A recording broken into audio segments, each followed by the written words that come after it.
Yo, it's your boy Rush. I'm in the building promoting my side hustle, Rush Enterprise. If you're in the state of New Jersey, you need armed guards or unarmed guards, just hit me up on my business line, shoot me a email, or you can hit me up on the grams. Today I got a full panel today, a few special guests. I got Fresco back in the building. I got my boy Stan, Wale, and the one and only Mia Rivera in the building, Jared. Today we're going to expound on a few different topics today, and I want to start off with relationships versus career. Fresco, this was your idea, so let me know what your thoughts on that, and we could go around the panel and expound on this. Relationships versus the career, and are both of them equally important? Talk to me. Yeah, bro. So like my thoughts on that, I just been like up in the air, like, yo, if I start like the next chick I wife up, right? Should they be in the same industry as me? That way we can bring value to each other. Or is it okay for them not to be in the same industry as me? Because I had my last chick I was with for like 7 years. I believe she didn't bring really any value when it comes to like the business part. And I don't blame her because she don't know nothing about, owning a shop, sneakers, fashion, and stuff like that. Mind you, after that relationship was over, me talking to a lot of different other females, I met a lot of females in this industry that could bring me so much value that it just has me thinking like, yo, should I focus on my next chick? Should I focus on them being like someone in the same industry, or would that be like a conflict of interest or something where it just wouldn't work out? So I always just wanted to hear everybody's thoughts on that. That's all. Yeah, I think in your case, because you're so well established, the female should be willingly to be your like helpmate, like run the books on your your company and all that, and deal with all like the clerical stuff of dealing with your your business and all that. You know what I mean? Like she should implement her usefulness into your lifestyle so that it can make your life a lot easier. You know what I mean? All right. So you saying because of my career, I would benefit? You're saying? Well, I mean, not only yeah, obviously she should be beneficial towards you because you like you're well established. I mean, so if Yeah. you were to link up with a chick, like she would have to understand that she got to be your helpmate, man. I mean, make Yeah. your life a lot easier. Yeah. Yeah. Yeah. No, definitely. Are you guys? Are you guys? Well, I was just curious. I never met Stanley. What's up, Stanley and Wally? Hey, what's up? Yeah. Are you guys currently in like relationships right now? I was just No. curious. No, none. Have you guys ever dealt with a female in the same industry as you? Yeah. No. Uh, Nah. the only advice I would have, right, it would be just go on dates and see if you like it because some men don't want, and women, they don't want to date people in the same industry because they want to break. But see how it goes because you were in a relationship for 7 years. See how it goes just going on dates and seeing how it works. Because, another podcast, we did talk about proximity. And a lot of people, they were in relationships with people in the same field and it lasts. Um, so see how it goes. Just test the waters and see if it works for you. Yeah. I was trying to think of like the cons. The cons on what are the cons if I do date someone in the same industry as me? Let's just say like the fashion industry. Like, what are the cons? And I couldn't really think of any. I could think of the pros. So it's like, I think it would be wiser for me to like date somebody who is in the same industry rather than, dating someone who's not. But then that's the thing about dating, right? You can date as many women as you can. Not, I said dates. I mean, getting to know them, Yeah, not sleeping with them, getting to know them. Okay, as yeah, many as you can, and see the cons and the pros. Right. That's it. You in a long term relationship for 7 years, and it's okay, right? But why were you with her for that long? You guys were not in the same industry, right? So there was a lot of pros in that relationship. I apologize, it didn't work out. However, that's 7 years. That's longer than a lot of people have been married. Some Yeah. people have only been married for 7 days and they've done like, I quit. So you did good for 7 years. Now slow down, go on dates, get to know her, and then slowly like, okay, see how it works in business. See if you like it. See if Yeah. you want to be in somebody in the same fields. You might want to break, right? It's okay. Don't overthink it. Just go ahead and do it and see what happens. Yeah. Okay. That's my advice. But we got Mia, because Mia can speak from the perspective of a woman. Yeah. Which is very important. I mean, what's up, guys? I'll say this because I like to consider myself a jack of all trades. I'm into a lot of different things. I wear many hats. I do have my own business where I do sell fashion bags. I also provide sound healing services. I'm also a musician as well. I do have my 9-to-5, right? I'm an accounts receivable specialist, so I work in the financial field as well. And I do sell life insurance, and like the list goes on, right? I feel like having someone in the same field as me, I feel like that would be more so. I feel like there's commonalities with that, and we can relate more and even toss up ideas off of each other, right? Pass back and forth, like different advice. I feel like someone who's in the same field as you would kind of understand where you're coming from and could even offer different insight for where it is you want to go with your career, whatever it is, right? Honestly, I've dated guys outside of my industry and outside of the things I've done.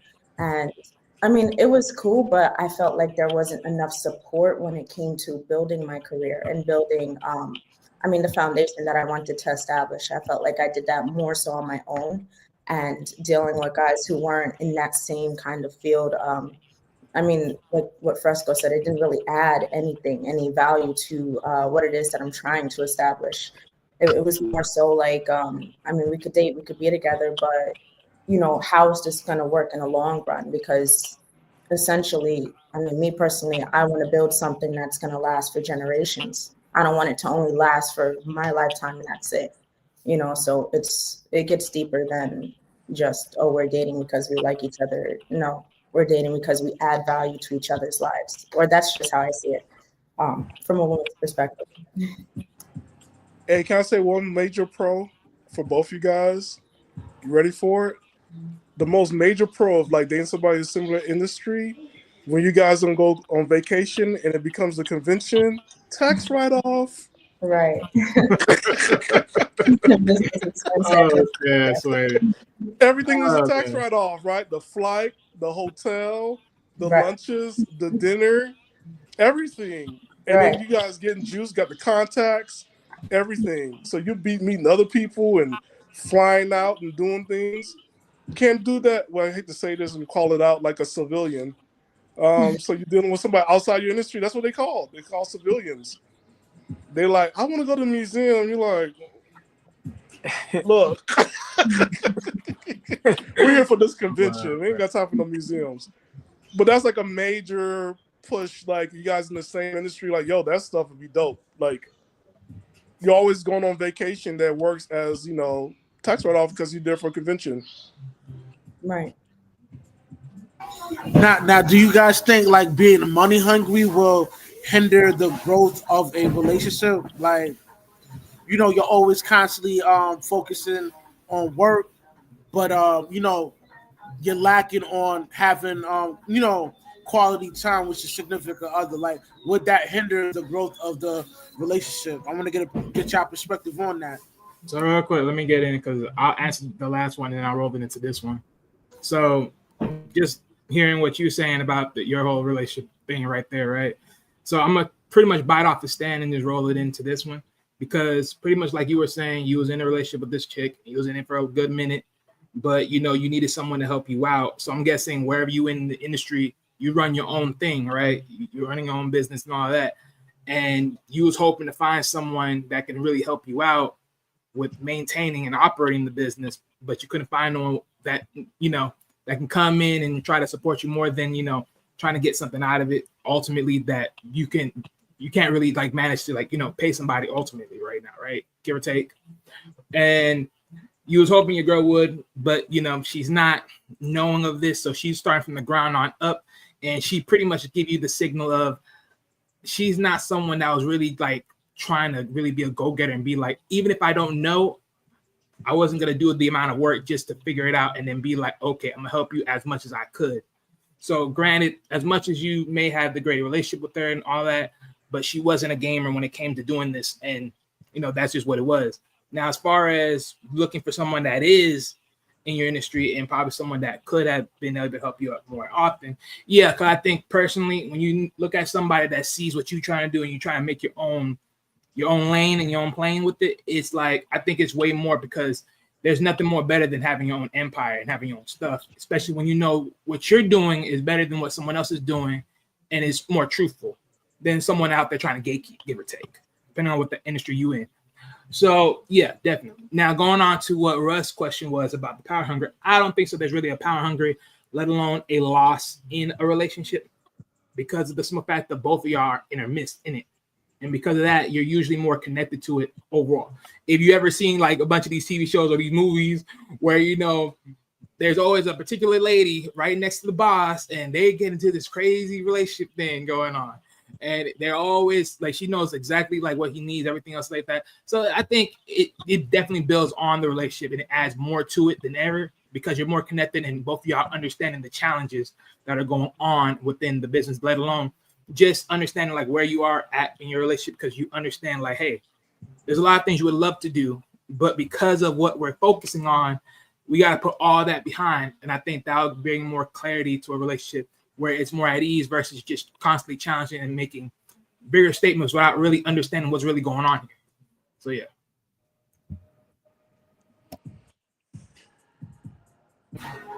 So I think Rush, I think when it comes to chasing the bag and dating someone in the industry, maybe this could be a cons, is that whenever you're out on dinner, on a cruise, or trying to spend time together, that quality conversation will end up turning into like business conversations, you know, and that could kind of be a downfall, because it's like, you should be able to have other type of conversation with your significant other, you know, like I had tons of conversation with my previous ex, and I noticed that every time the conversation turns into like money or making money, she like didn't really like it, you know.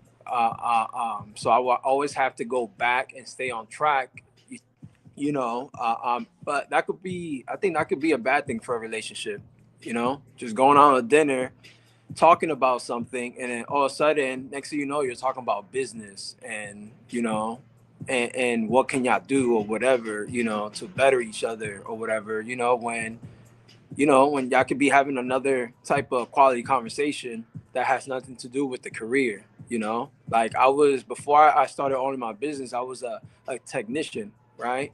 So with me being a technician for AT&T, we run into a lot of things, right? And I noticed that outside of work, I became cool with other technicians, and I would say like 95% of the conversation had to do with jobs we done, management and stuff like that. It never had to do with anything else. Like outside of that ever since I left that job, now it's like I don't really talk to any, like, that relationship. I'm still cool with them, but I don't really talk to them because, you know, I'm not in that world no more, you know. But if we had talked about, let's just say, our kids, we talked about other things that not had to do with being a technician, I probably would have still been cool with them. That relationship would have been a lot deeper. I don't know if y'all know what I mean, but I mean, I think that's my thoughts of it, you know, when it comes to just both just always trying to change the bag nonstop. I think that could be a little unhealthy, could be a little toxic.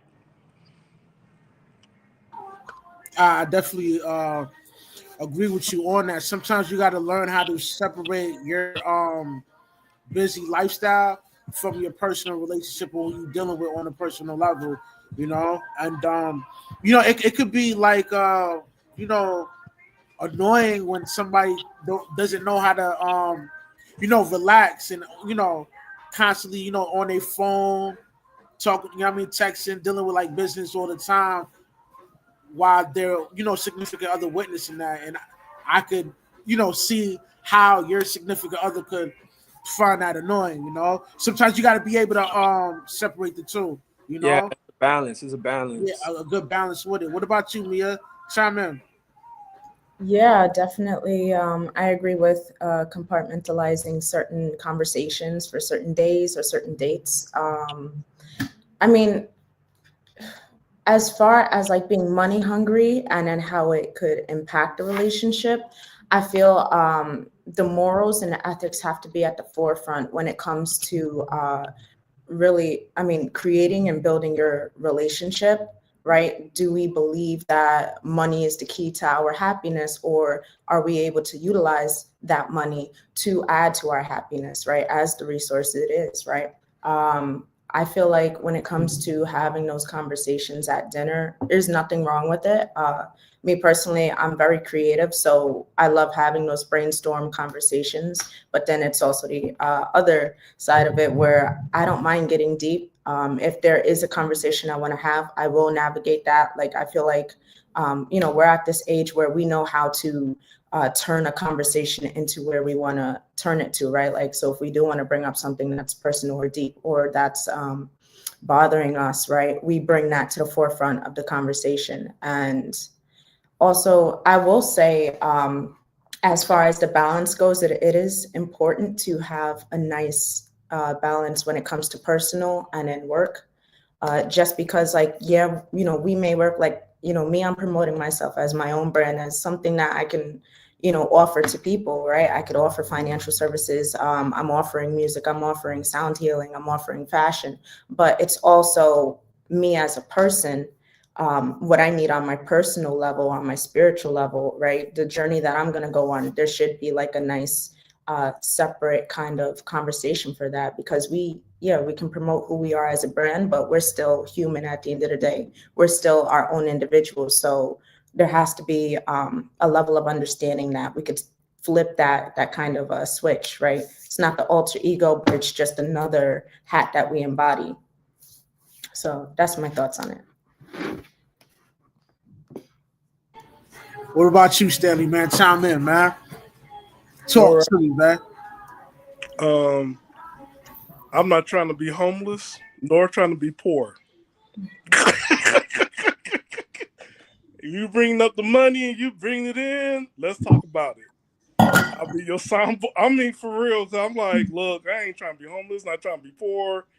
There's people out there having tough lives, and you making my life easier. Go ahead, baby. What's going on at work? Out here for a minute. Get you a back massage. I'm Stedman, you Oprah. Let's go.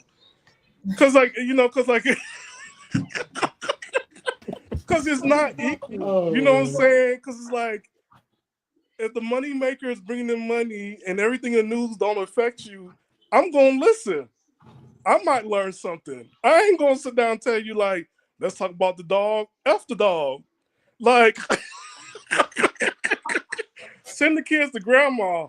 We will talk about that later. Just hear about your business, how you making the money. Okay. Then we can talk about everything else because we got the whole night and evening. I understand the boundaries. I'm with the boundaries. Like, what stays at work, stays at work. But like, sometimes the person you with needs to go ahead and talk to somebody that's not, just not like butt kissing or trying to get them way into like, trying to go up the ladder or doing something like backstabbing or anything else, right? They stress. They come to you, you can listen. And then it's only going to take an hour, then you move on. That's me personally. But I'm not trying to be broke. I ain't trying to be poor. I ain't sleeping in nobody's car. You bring in the money. Let's talk about it. I'm going to listen.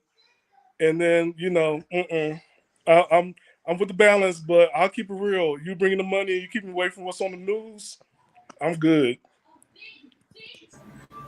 Yo, Wale, it's your turn, man. Go ahead, man. Chime in. Oh man, you sorry. Nah, but honestly, bro, I just think it all depends on what you're looking for. Like, I think it goes a little bit back to what you're looking at. Like, again, if you already think for yourself like that's what you feel like it's gonna happen, and you ain't jiving with that, then just make sure like you understand like, hey, If we are in business mode, we are in business mode. But when we out of business mode, we just regular people, man. Just set up them boundaries. That's all there is to it. Just set up them boundaries. Now, Fresco, like, have you ever linked up with a chick that's just successful as you are, or that makes a little bit more money than you? And if so, would that be an issue if a female made a little bit more money than you? Like, or would that work for you? It would definitely work for me. You know, if she made more money than me. I haven't yet, but you know, if she made more money than me, I would love it because I'm really the type that, not even girlfriend, but it could be my homie. It could be, you know, an athlete, so a celebrity or somebody who could make millions. If they put me in their circle, the way I'm built is like, yo, what can I do to bring you value? What can I do to bring you value? They're already gonna bring me value. So it's like my thing is like, what do I do? What do I do? I don't just take. I try to give, but give like and give value. You know, one of the things I always say is that you know, and somewhat it could have to do with the same topic, but it's like, yo, if I was like a millionaire, right? And I won the lottery. I'm the type that I just can't give out money to like family. You know, what I would do instead is I'll give out money to them, but like in a creative way, because they're the type that they would just probably like just take, you know, and not really like try to give. So what I do is like, you know what, I'm gonna buy all these people, all these different type of ETFs. That way they can make a salary off of dividends, you know, and quarterly they can expect that dividend, because if I keep giving them money, they won't really try to bring value to me. They'll just take the money and they'll see me as the bank. So what I'll do is I'll set that up, and it's like, cool, now they make the money and they can't really ask me for nothing because they're gonna be making that money. And if one day they want to decide and sell all their stocks or whatever, then that's on them, you know. So my thing is like, if I meet a millionaire and they want to give me all this money, it's like, okay, I can invest it here, I can invest in there. And it's like, cool, now I could pay him back with interest, or I could help him with his own business, you know, where I'm bringing him, you know, a lot more income. You know, it's not easy. It sounds easy. It's not easy, but definitely I'm a workaholic. So as long as I have that mindset, like I'm good. I know I'm gonna bring value to people. But I don't. That you know, that really wouldn't. It wouldn't really bother me at all. You know, I would want that. You know, but I'm cool if they, you know, as long as they're always productive. I'm big on that. If they're just productive and they're not, because I know some people that will wake up at 12 p.m., 1 p.m., and I just can't do that, you know? And that gives me kind of like lazy vibes, you know? That's one of my biggest turn off. But as long as if they only make 30,000 a year, 20,000 a year, as long as I see them working, like that's what really like turns me on, you know. So my goal is like, yo, how can I bring value to that person so they can level up? Because I've done that in the past, you know, with my ex. You know, I met her. She was working at Buffalo Wild Wings. Then she ended up working at Hooters. And then I found many different creative ways for her to leave all that for her to make a lot more, you know. So a lot of the money she makes now, you know, I'm like the root to that. I planted a bunch of seeds in her since I first met her. And yeah, those seeds grew, but you know, unfortunately it didn't work out between us two, you know. But at the end of the day, like we're still cool. We're still cool. That's it. That's it. Yo, that's dope that you said that, because you know in today's in our day and age now, like, yo, like things are kind of like transactional now. So it's like, yo, what can you do for me on a on a financial gain type tip? So for you to implement that, you know, the ETFs and all that, and expounding on how a female should, you know what I mean, put in some work to bring in some income inside the household. I think that's real productive and smart. You know, most dudes nowadays, you know, like you know, it's a tricking error, you know, sipping error, you know. So definitely, you know, oh y'all laughing? It's the truth though, man. You know, you got a lot of dudes that got some cake. First thing they want to do is spend it, you know. You know what I mean? And you know, it's not wise to move like that, you know. What about you, Mia, man? Talk to me, man. What's your thoughts on that? Like, do you think what Fresco just expound on is beneficial for a relationship or it's a downfall? I absolutely believe that any investment made into a relationship is really good. I personally haven't had anyone invest in me within my relationships. I got the I made some poor investments in my own relationships by investing in certain people who really didn't add value or even support what I had going on. It was more so I was supporting what they had going on, which is I mean, you know, it is what it is. But I feel like that kind of investment into relationships, I honestly think that's very mature. And I also think it's a really good mindset to have when it does come to investing into people, but also giving to people. Because now it's kind of like they have to learn a little bit more about what ETFs are, right? And how they can benefit from it. And also kind of see the true gain of and the true value of what it is that is being given to them. Um, Honestly, every relationship you should be investing in. If you're choosing someone romantically, you should be investing in them. I mean, yes, financially. I mean, that's not like a major thing, at least not for me, but in this point in time, it's still important. Like it's important, but it's not like the first thing I look at. I typically look at like the just foundation overall. Are you family oriented? Are you dedicated to your goals? Are you continuously working towards those goals? How productive are you? What are you multitasking right now, right? What are your next big ideas? But also, how are you going to move forward in life, right? What environments do you want to put yourself in? I think all those play a key factor into the relationship along with the investments. Yeah, I mean, there are guys that will trick though. I haven't met them though. I'm gonna just say that. Oh, so you had your experience with some tricks, like A little yeah, bit, a little bit. yeah, It like like wasn't. like. Let me ask you a question: Is that a turn off for you, or is this is like a light bulb hit your head? Be like, yeah, I could finesse some bread out this sucker. Talk to me. It's not even that. I mean, I appreciate anything that is given to me. I'm not the type of person that's going to finesse somebody out of anything. If you can add value to my life and add value to my career or whatever, I'll take that because I'm going to add back, right? I'm going to grow too. I'm the type of person that has multiple ideas that's like, all right, well, what can we do with this? How can we move forward here? Okay, I have this connection. I know. Let's call them up. Let's see what we can do, right? Um, I mean, I don't say I take out handouts, but I do accept gifts, and that's all. But I tend to stay away from tricks just because they have this mindset where they want something back, and it's whatever they want back, they want it just like that. And I'm not that type of person that's gonna fold and give you exactly what you want because you threw money at me. Money don't mean anything to my morals or ethics. So yeah, I stay away from those type of people because they think money controls everything. I mean, yeah, cash rules everything, but not me.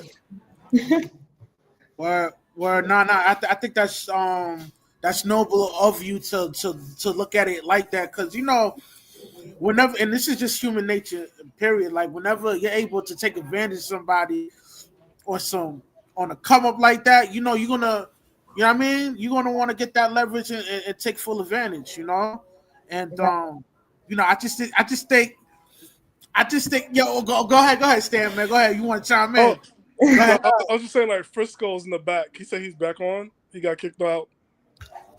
Oh, why? Yeah, we about to bring him up, man. Oh, okay. Um, so I dropped the bag several times dealing with this. I'll school you guys on some game. The people Oh that you Lord, that want would have been stories. definitely anybody that's a vice president or president of a corporation, a corporate lawyer, a doctor.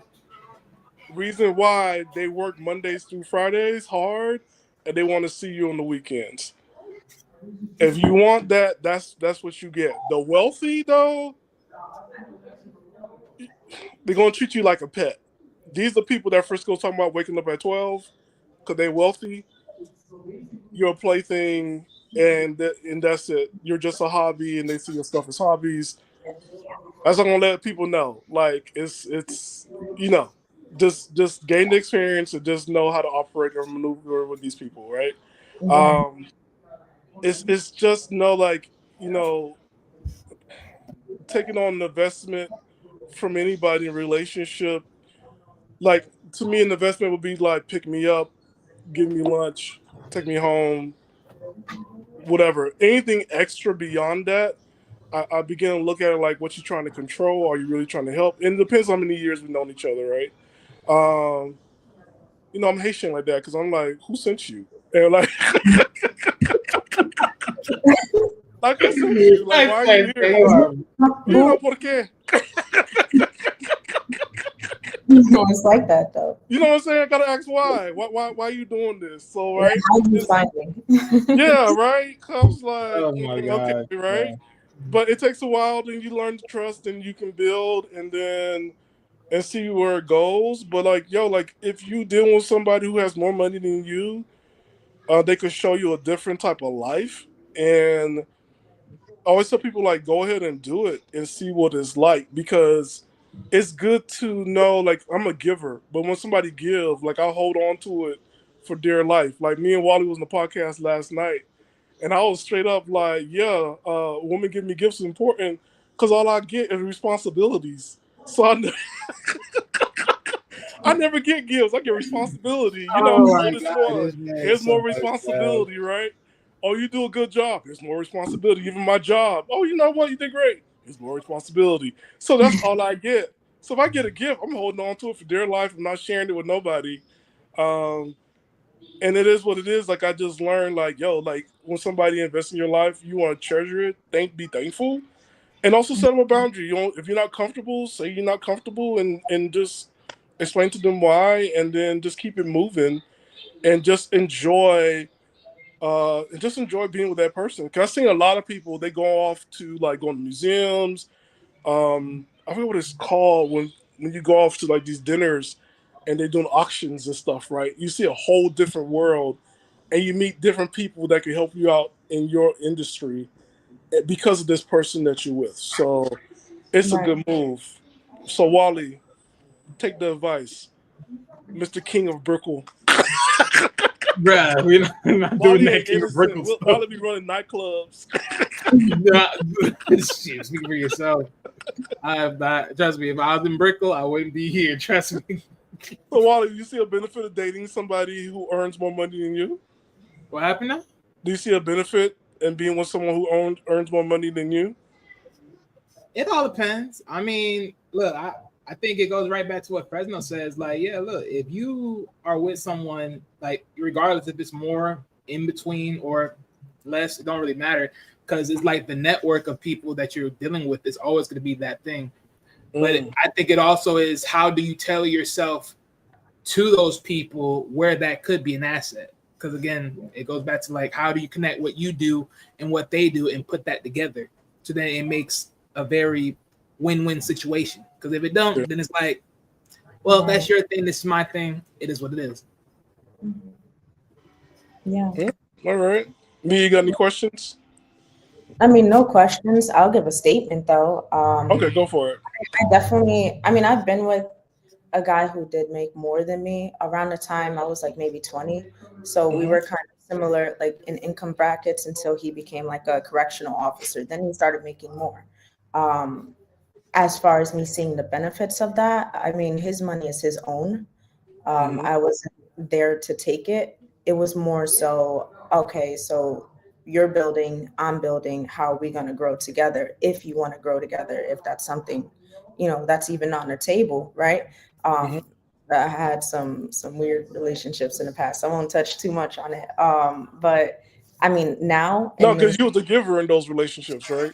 Yeah, I was the giver. Like, I gave time, energy, personal development goals, I was setting it for both of us. Like loyalty, I was given that. Like, I mean, even direction of where we're going, right? I was the one pretty much steering that. And, you know, I did ask for a co-pilot, like, hey, are you going to help me navigate this relationship too? And that didn't really happen.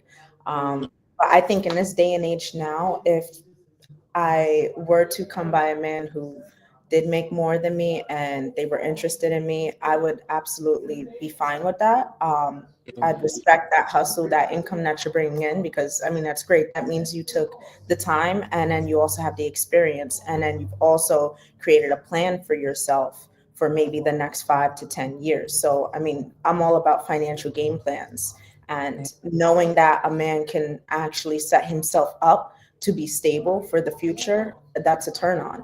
And honestly, that's the only thing I'm looking for right now. I'm not looking for the busters who don't know what they're doing with their money. They're just spending it on whatever, like, you know, so quick to buy a chain, but you know, you could have invested that in a mutual funds investment account at a 12% compound interest rate. What are we talking about? Like, you could be doing that, but you want to sit here, you know, what's the next game you want to buy? And like, I have nothing against gamers. I am a gamer, but it's also like, what are you truly utilizing your money for?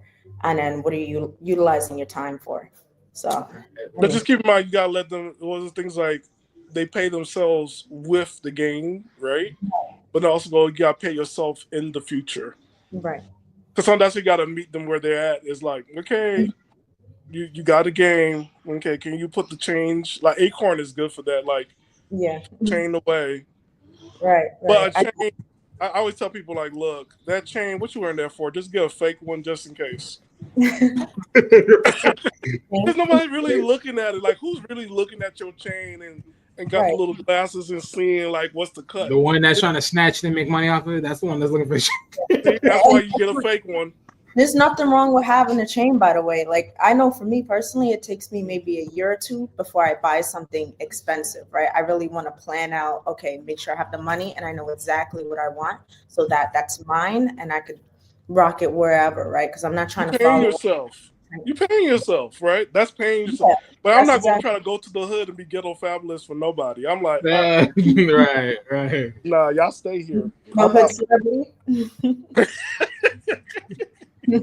What's up, Frisco? What's up, man? Mia, I heard you say something about, you know, like, you know, that's his money. So, like, you know, and then your money is your money or whatever. So that kind of brings up another question that I was curious of y'all thoughts, you know, whenever y'all, I guess at what point, or if there isn't a point, do you guys always see it like that as, you know, their money, your significant other is their money, the money they make is their money is your money, or is there a point where you guys see it as one, this is our money, you know? There has to be a conversation where it turns into our money, and even for me, documents and an actual bank account, right? Or if you don't do bank accounts, I don't know, investment account, right? Either way, there has to be a conversation. You know, whatever money you make that. That's under you. That's under your umbrella of whatever greatness you're doing in life. And then my money is under my umbrella of whatever greatness I'm doing in life. If we decide to say it's our money, then there has to be an establishment there, right? Are we establishing what? LLC, marriage? What is it? What do you want to truly establish where it now becomes both of ours and we could share, right? And I'm not saying share all of your income, but maybe like put into the pot of whatever we want to build. That's my that our money part is the bills. If we staying together, put your part in there, I'll put my part. Keep it separate, because money and sharing accounts recently played out. I say loud now for 50 years is not nice. It's look what happened to what's his name, Mr. Worldwide. His wife took out $100 million out and he didn't know. Pitbull? No, the rapper, the Worldwide in Dade County. Not Pitbull. Is it Pitbull or the other guy? You talking about DJ Khaled? I think so. One of those guys. But she took out $100 million. And like it could be Pitbull. Like $100 million. That's Mr. Worldwide. Yeah, that's Pitbull. My bad. So like, yo, she took out $100 million. He didn't know. I think, you know, there gotta be money that's for the relationship, but whatever you make, you do gotta separate it. And Yeah. and you just gotta everybody, all the rich people does it.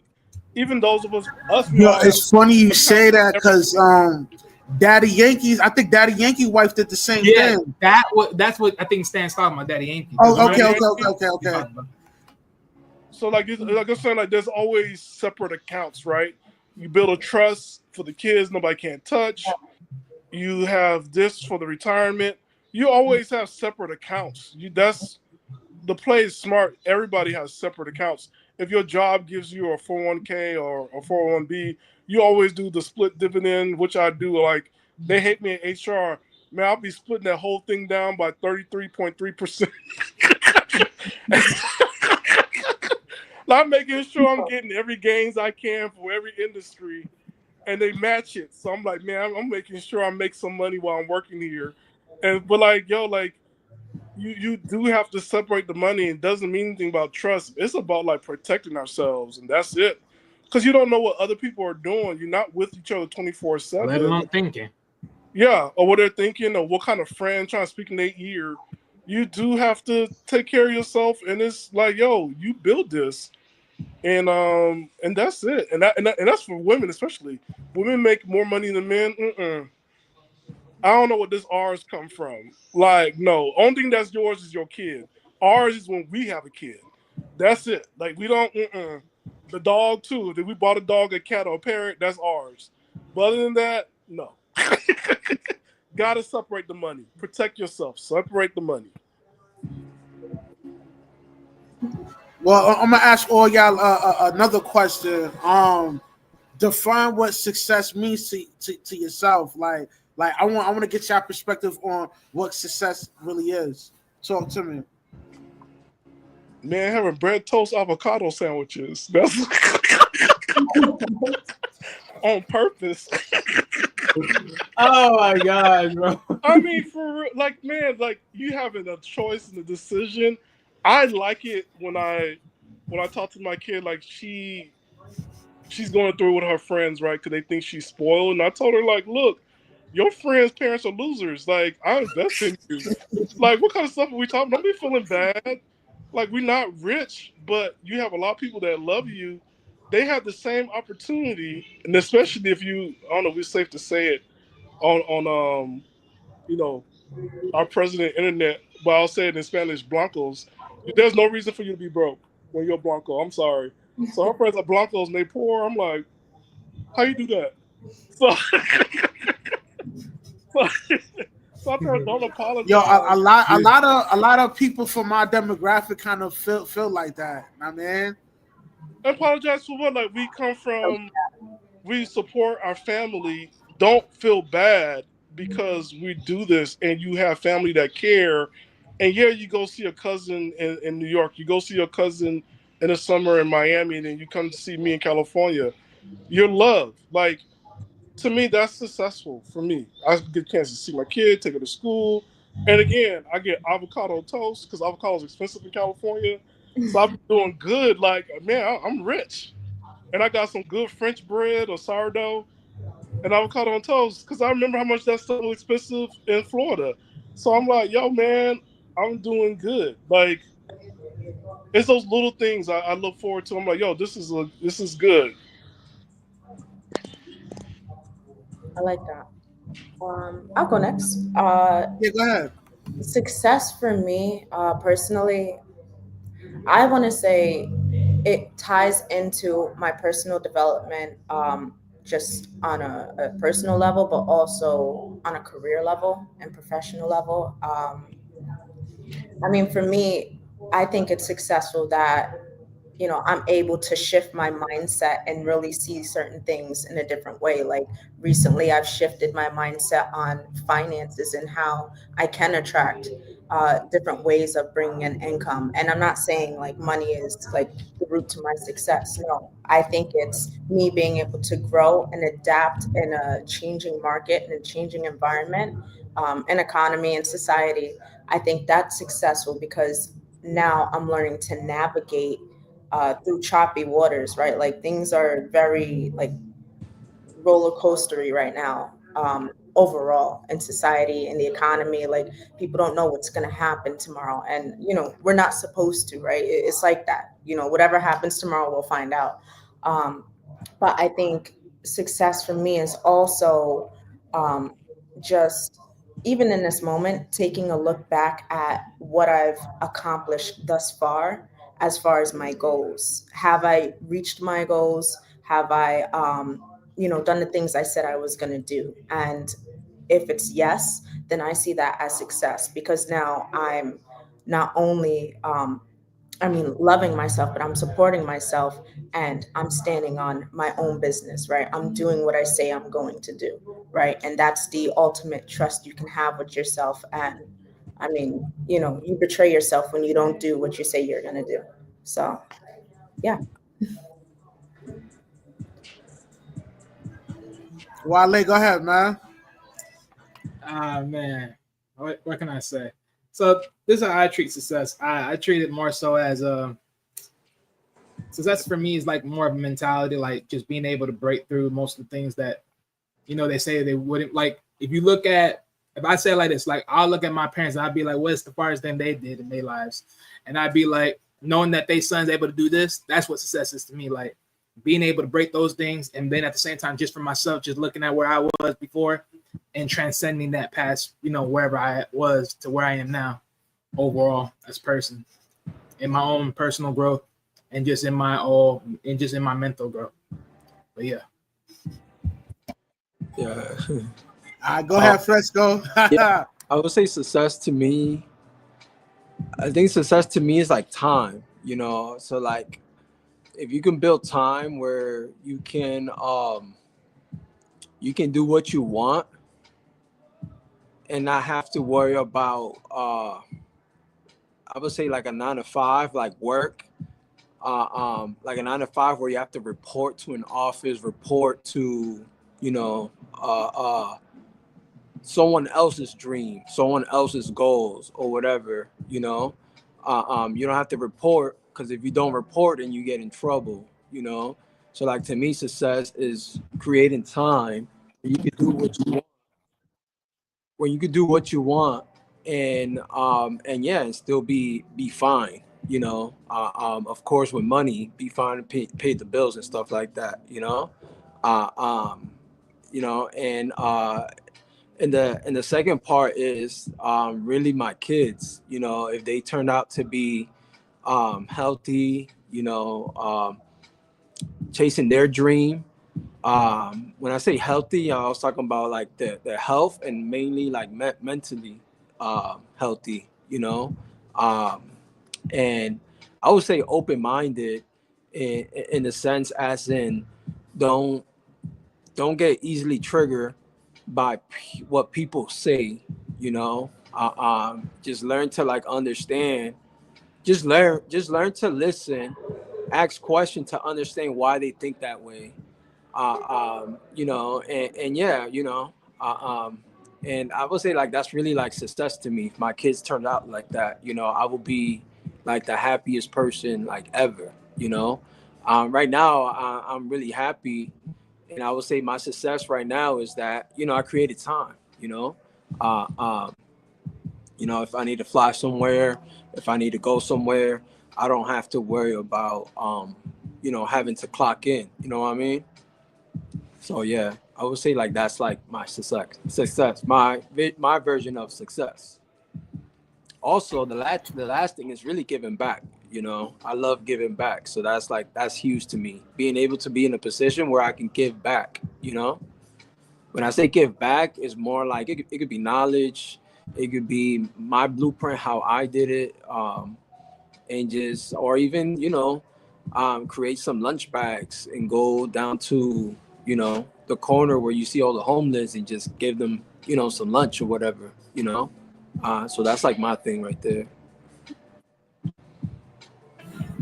Word. And go ahead, Stan. Go ahead. What Mia was talking about, first I want to say what you just talked about. Cat Williams said that's tithing. Like, instead of tithing to the church, when you tithe into the community and you give to the community, that's the real tithe. So that's dope that you do that. What Mia talked about, because I want people like, oh, she's doing too much. All of y'all need to have multiple streams of income.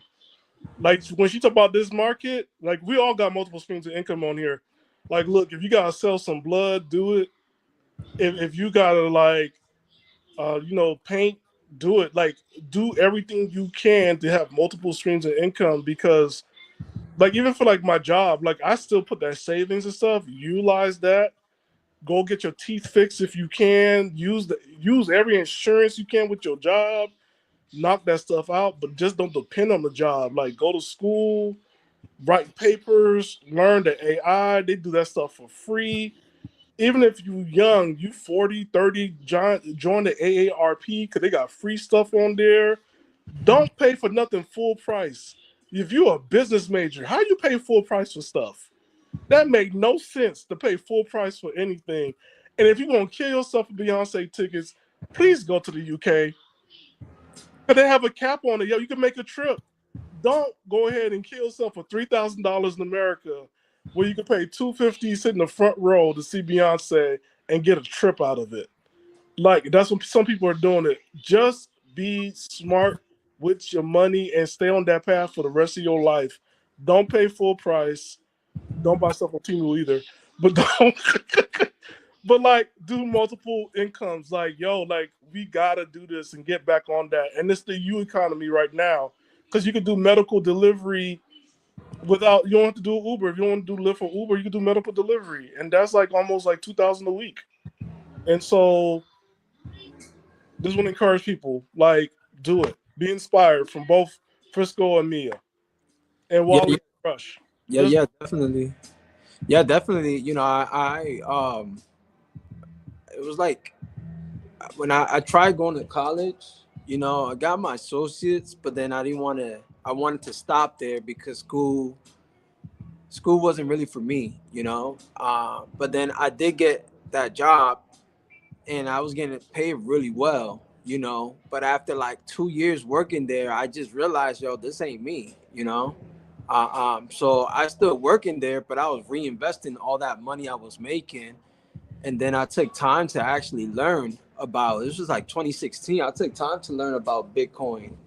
And I would spend so much of my time. I spent a lot of time just on YouTube and just different websites and just talking to people, trying to learn and take information that I learned about Bitcoin, invested in Bitcoin.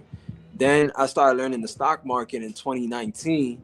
And then I was making pretty good money off of both of them, you know, that, you know, it still wasn't, I felt like it wasn't really secure money because I still had that 9 to 5 that I was able to finally escape that 9 to 5. And yet, you know, having other stream of income, you know, that now I'm on this new journey that is somewhat could be another stream of income, which is TikTok, but I do it just more to like brand myself, you know, because there's still like this one more goal I haven't hit yet that, you know, I'm still chasing, you know, and I'm pretty sure this year I'm gonna hit it, if not for sure next year. Yeah, Frisco, you're always growing. I mean, that's what people need to know. Like, man, you got growth. For me in college, I need to make money, and when I went to university, because I did the AA program, which was great because it's like college could be like the 13th grade, junior college. They had classes at night, so I went to work during the day and I went at night. That's me. That's what I like. But university, they want me on campus, and I'm like, really? And when I graduate, you have to interview with your chancellor, and I just told her, I'm like, yo, this is San Francisco. We need to go to work. Like, what are y'all doing? Like, why I have a class 4 days out the week at freaking 1 p.m.? No. Like, I need to work. Like, you know what I'm saying? Like, I always tell people in college, man, get a job and stay there. Because luckily, my job was patient and allowed me to go to school and work. But what I know is a lot of people, when they graduate, they didn't have any jobs. And you're going against other people who just graduated. And so, like, yo, it's like with college too, like I didn't like that my professors were on tenure because they'll like have weird classes and do one out of the whole semester because they're doing research. And I'm just like, no, like if you don't know what's really going out there and you just teaching me just theory, you're no use to me. And that's something that we have to look at with college. You're like, yo, the professors need to have a regular job too. Because you can't come in here and try and teach me something that's outdated and I can't apply it to my job. So that's why I never went back for no master's, because I'm like, why would I go back for a master's degree when all you guys just sit down and give me theory and it doesn't work? Yeah. So the education and stuff, like I tell you, just get the degrees. It just shows on your job that you're able to work and have a degree, and that moves you up in management. That's what helped me out a lot. They saw like, oh, let's put you up in management. But Frisco, like, you did the right thing. You learn from every job, you apply it for your next venture. And that's what all of us just know, like, your job is not a trap. It's giving you skills for like the next job you're going into, or just your hobby is going to explode, or whatever venture you want to apply. Just see that your job is just a stream of income. That's all it is. Yeah. Then you got 16 more hours to do something else. Yep, you know, you got to spend your time wisely, you know, but you're right, you know, because that job I had, you know, I really learned leadership, you know, so I really learned leadership that I started using it like outside my job, you know, that now I feel like I'm a true leader, you know, and I'm always trying to lead, you know, the right directions. But you mentioned something else that is also a plus, because when I was going to school, I was working full time, and then anytime someone else would call off, I would try to pick up as much shift as I can while I was still going to school, you know, and I was just rushing. And I know kids now, or, you know, I have people who's in college or school where their parents don't want them to go to school. I mean, don't want them to work because they want them to be focused 100% on school. But it's like, nah, you can learn so much. You gotta work. You know, you can learn responsibility. There's a lot of like things you can learn rather than having someone pay for your housing, your food, or give you salary and stuff like that. You know, I didn't have those benefits. I grew up poor, and you know, I didn't have those benefits where, and I'm grateful I didn't have it because I learned like how to be independent, you know. And that's one thing I'm very like, you know, my son is only 5 and my daughter is 18 months, but I'm always thinking about that, you know. I don't want to give them too much, and I really want them to be independent. So there's little seeds I've been like planting in mainly my son's head, you know, little seeds I've been planting, little as in like when I take him to his speech therapist, I make him like get out the car on his own, look both ways, and just walk by himself to the front door while I'm watching him, you know, and then go ahead, and he feels good about it because it's not me holding his hand, you know. Yeah. So there's a lot of little things I teach him that has to do with him being independent, and also at the shop itself, you know. There's a couple things I'll be having him work, you know. I'll have him mop the floor. And he knows that if he mops the floor and he cleans something or does something, he gets paid. So I'll pay him $1 or $2. Then he'll run on his own. He'll run to like another store and get quarters. And then he'll go to a vending machine, you know. And then this past Christmas, I got him this little vending machine for the store that I'm in. And it's his piggy bank, but also his own little business. So he has customer come in here, other little kids popping in quarters just to get you know, M&M, Skittles, whatever is inside the vending machine, you know. But he knows that now when he works, he can get paid, and instead of using someone else's vending machine that's around the corner, he could just use his, you know. So it's like him saving money, you know what I mean? So it's like those are little seeds I've been planting in his head that when he gets older, I'm hoping that he's you know, he turns out like great, like advanced, you know what I mean? Hey, Frisco, it works because my father, I work with him in his store, and when I got in high school, people were paying me to write their papers. Oh, see, that's dope. Yeah, I was like, okay, you know what? You're in AP classes, so guess what? I was in CP. I'm like, I'll write your paper for you because we got different teachers. It'll cost you $10. You need to stay on that team, don't you? Yeah. Wow, see, that's impressive. You was charging.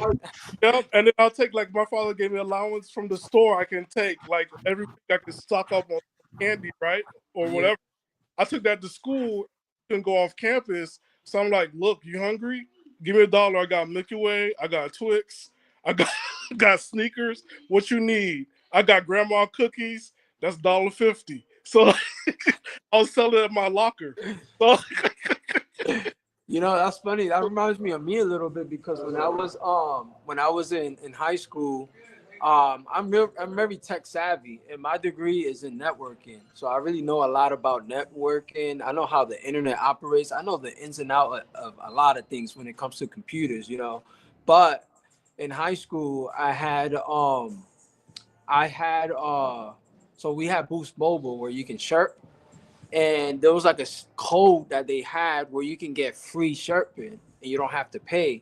So I was going around and I was just charging everybody $5, you know. And I used to make so much money because I would grab people's Boost Mobile phone and then I would enter the little code. I didn't tell anybody the code. I just entered the code and get them free chirping access. You know, it was like some type of hack they had, and it was a known thing. Just people didn't. YouTube wasn't really around like that where you can look up the information. You know, YouTube became a thing, I think, in 2006, 2007, you know, but YouTube wasn't like as big. But yeah, you know, there was other little things I've done in high school that I would sell just to make a little bit of money, you know, and yeah, you know, I think that's the hustler mentality. But that's good. But now that you told me about that, you know, I'm gonna have that stuck in my head that, you know, he could try to make some money, you know, some money on the side, you know, whenever he goes to like school.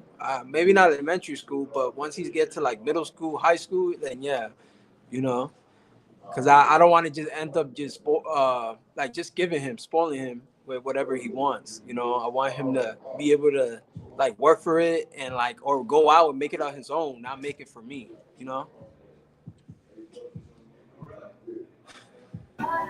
Word, I think I remembered you posted on your TikTok when you gave your son that gift of the bubblegum machine for the vendor joint.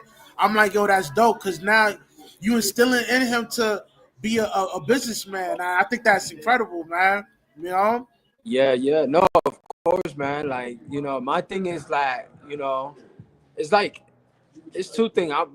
For one, I'm big on ownership, right? So it's like I'm really against people going out and paying like rent, you know, at an apartment and just staying stuck and paying rent and then moving somewhere else and paying rent when they could just buy a freaking home, you know, forget that it's a little further than the city, but buy a home and pay mortgage because that mortgage is your equity. That's like money right there, you know.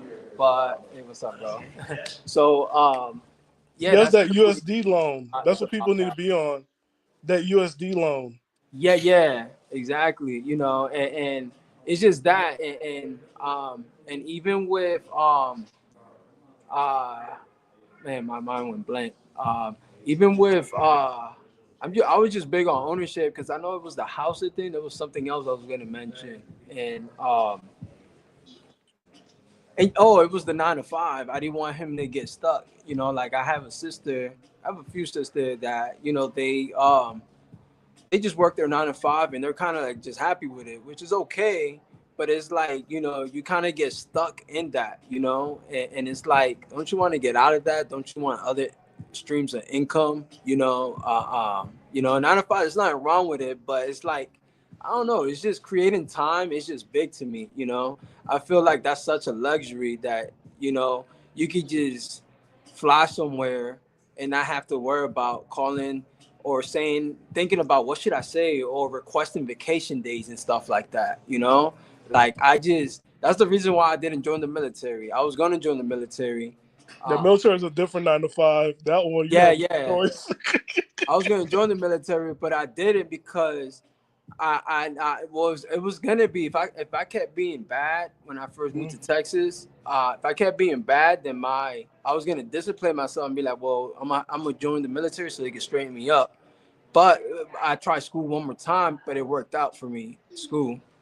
But in the military, the only reason why the benefits are great, you know, I love the benefit. The only thing I don't like is that they have control of my life, and that's just something that I'm just so against of that.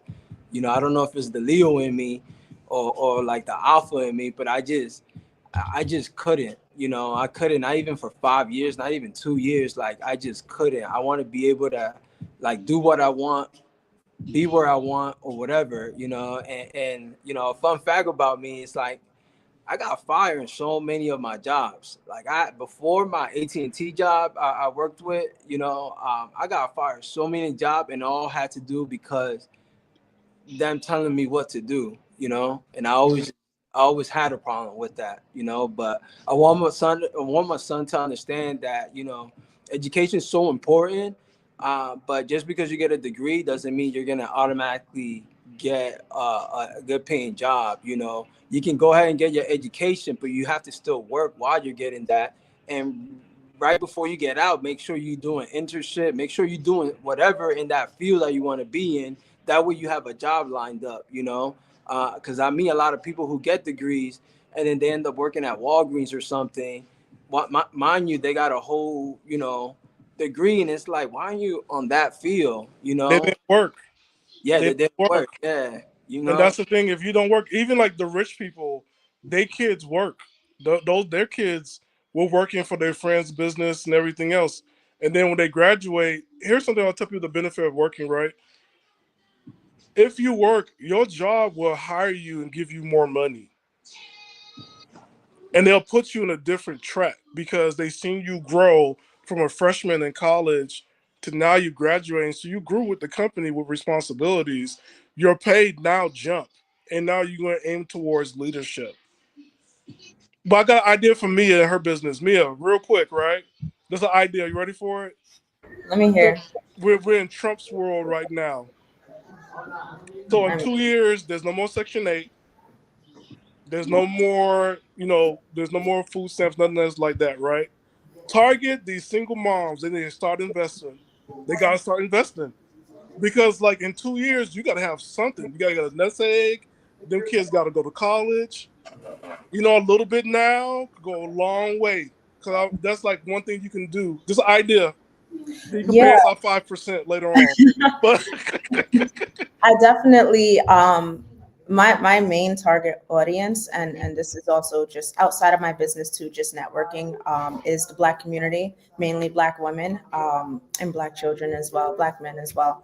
I've connected with a couple of Black Panthers, and I went down my little avenue of that and really figuring out what it means to be liberated, what it really means to be Black in America, and how the Black community has been impacted by certain social structures and economic structures from America, right? And we still have prejudice, we still have racism, that discrimination hasn't gone away. We could say it has, but people are sweeping it under the rug. But I noticed that in the Black community, especially with Black women, there's always a struggle to be heard and also to be seen and recognized for all the different talents and all the different skill sets that they embody. And it can be really difficult to get a higher paying job and even get that respect and recognition, just because there's still a bit of a stigma against Black women overall, right? And I will touch base on like the schooling, because I went to school for my bachelor's in finance, and then right after, I was lucky enough to even get a job with a bookkeeping firm, right? Well, accounting firm, and I was a bookkeeper for a nonprofit organization. I was also a bookkeeper for a mechanic, and a landscaper, right? And my boss, she ended up telling me, and she gave me amazing advice, right? And she was so open to helping me and working with me, where she was like, everything you learned in college, I'm gonna tell you right now, erase that, because that's really not what the business world is. Like, they can teach you the main things, but it's more so like, I mean, for me in college, macroeconomics, microeconomics, I had a bunch of accounting classes, I had managerial courses as well, and then all the associates classes, the general ed classes that you got to take. But then right after, I did notice the major difference when it came to business and, dealing with businesses money, their finances, right? So I did AP and AR, so paying bills and then also receiving money, dealing with customers. And I want to say this and give this as like a note, anyone that is in school right now. I mean, there's so many ways to make money on the internet that could always be a nice source for you while you're in school, right? I ended up working at McDonald's, Sonics. I was working like part-time jobs while I was in school. And I also had to take extra classes because my financial aid only covered up a certain amount. So I had to sign up for a program, right? They have this program called ASAP. And ASAP is they'll pay out the rest of your tuition as long as you maintain a certain level of credits each semester and a certain grade level. So dealing with that, and I set all that up on my own. I didn't have help. No one spoke to me about college. Like, yeah, we had guidance counselors that are like, yeah, make sure you apply to colleges. I applied to like 3.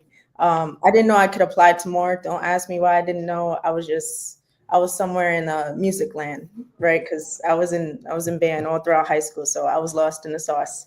But I always found that, you know, nowadays, the way we can make money and then also learn at the same time, it's way more open and it's way more vast than it was years ago. So I think that's really a nice advancement that's happening with technology, but also the way we do get our money. But yeah, business in school versus business in the real world, I mean, they align, right? You do have your main principles, but it's so different because the market changes so much. Yeah, I totally agree with you on that. I mean, I'm not a big fan of college or whatever, but one thing I do understand, like when you go into that workforce world, the number one thing they want from you is that experience, man. That experience kind of supersedes Yeah. that education to a certain extent. But like what Stanley was saying, like it's good to have a degree because one, it could get you into corporate America, whatever degree you got. If it's a bachelor's in like art, like you can get a corporate gig with that. Know what I mean, but I'm not telling you though, go to school for art for on some BS. But I'm just saying like that's the lane it could take you into, like corporate America, whatever, and into management. So yeah, it's good to have the work experience along with the schooling. That way you can have full capability of excelling to the next level. Know what I mean? Wale, man, chime in, man. You've been kind of quiet, man. Hey man, just listen to y'all cook, man. That's all there is to it. I got I a mean, question. look, Stanley. honestly, I'm pretty much the same way like Fresno. I'm not really that whole person you can just tell me what to do. Like, granted, don't get me wrong, like same way, jack of all trades. So it's like, hey, look, you give me something, I probably wouldn't know it, but trust me, give me some time. I start motherfucking just learning this shit because I'm a creator just like anybody else. I really just get to it when I get to it.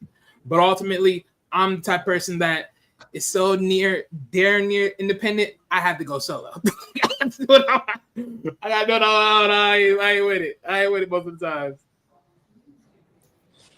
Yeah, I had a question for Stanley because Stanley, you said something about if you get the degree, they'll pay you more. Like, why are you working a job? Like, why are you working a job? You working a job. Let me ask you this, bro. Let's just say you're working a job, and instead of getting the degree, would you still get paid more for just getting certificates and not going to like?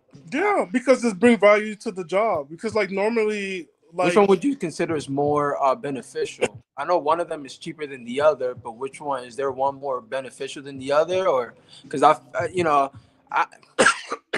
I could be wrong, but I feel like nowadays, like let's just say with IT, you can just go out there and get certificates out there to go get a job you want, rather than getting a degree. But I don't know if getting a degree is more beneficial than getting these certificates, What was I saying? Like, if you say, like, if you're in the medical field, right? That's where your goal is, right? And you start off being a janitor or just somebody, a clerk at a hospital, right? Yeah, you work yourself up. You show, like, yeah, I'm going to this degree. I'm getting this. And then it works out because they're like, okay, now we can move you up to this. And they could tell you certain certificate programs to get in the hospital. And you go for it. The thing about, like, it got to be whatever job you have, they gotta see the growth, and they see the growth. They give you the responsibilities because that's my gift. I just get responsibilities. So that's so because I'm good with my responsibilities, I saw the growth, and I'm like, yo, okay, this makes sense. Cause like everybody else, when I graduated, I still had a job to go to. I had an internship that paid. I won a scholarship to go to this internship to work for Oakland Tribune, and I went back to my job. Right. When I saw my people that graduated the same year, they were working at like Round Table Pizza. They were working, but in college they were the it person. They did all this stuff in college and volunteered, and but after college, since there was no college, they were working at Taco Bell. And it's like, yo, like it was hard to get into the tech world, you know, in my county, like in San Francisco, like it was hard to get into Google and Apple. So it would have been better if they went in and did jobs over there before or while they're in school, and then it got in that way. Because people want to hire in-house. They already seen what you're able to do. They saw the responsibility that you're able to carry, and now you have this degree. Now they're willing to show you more. Um, so that's why I always tell people to always have a job. You just got to have a job. And before anybody say anything about McDonald's, let me tell you something about McDonald's. They paying $30 an hour. McDonald's is no joke. Now I seen, not for real. I seen even what's that place? Panda Express. To be a team lead is like $100,000 a year. Yeah, yeah. Like you know what I'm saying? That there is no joke in these fast food.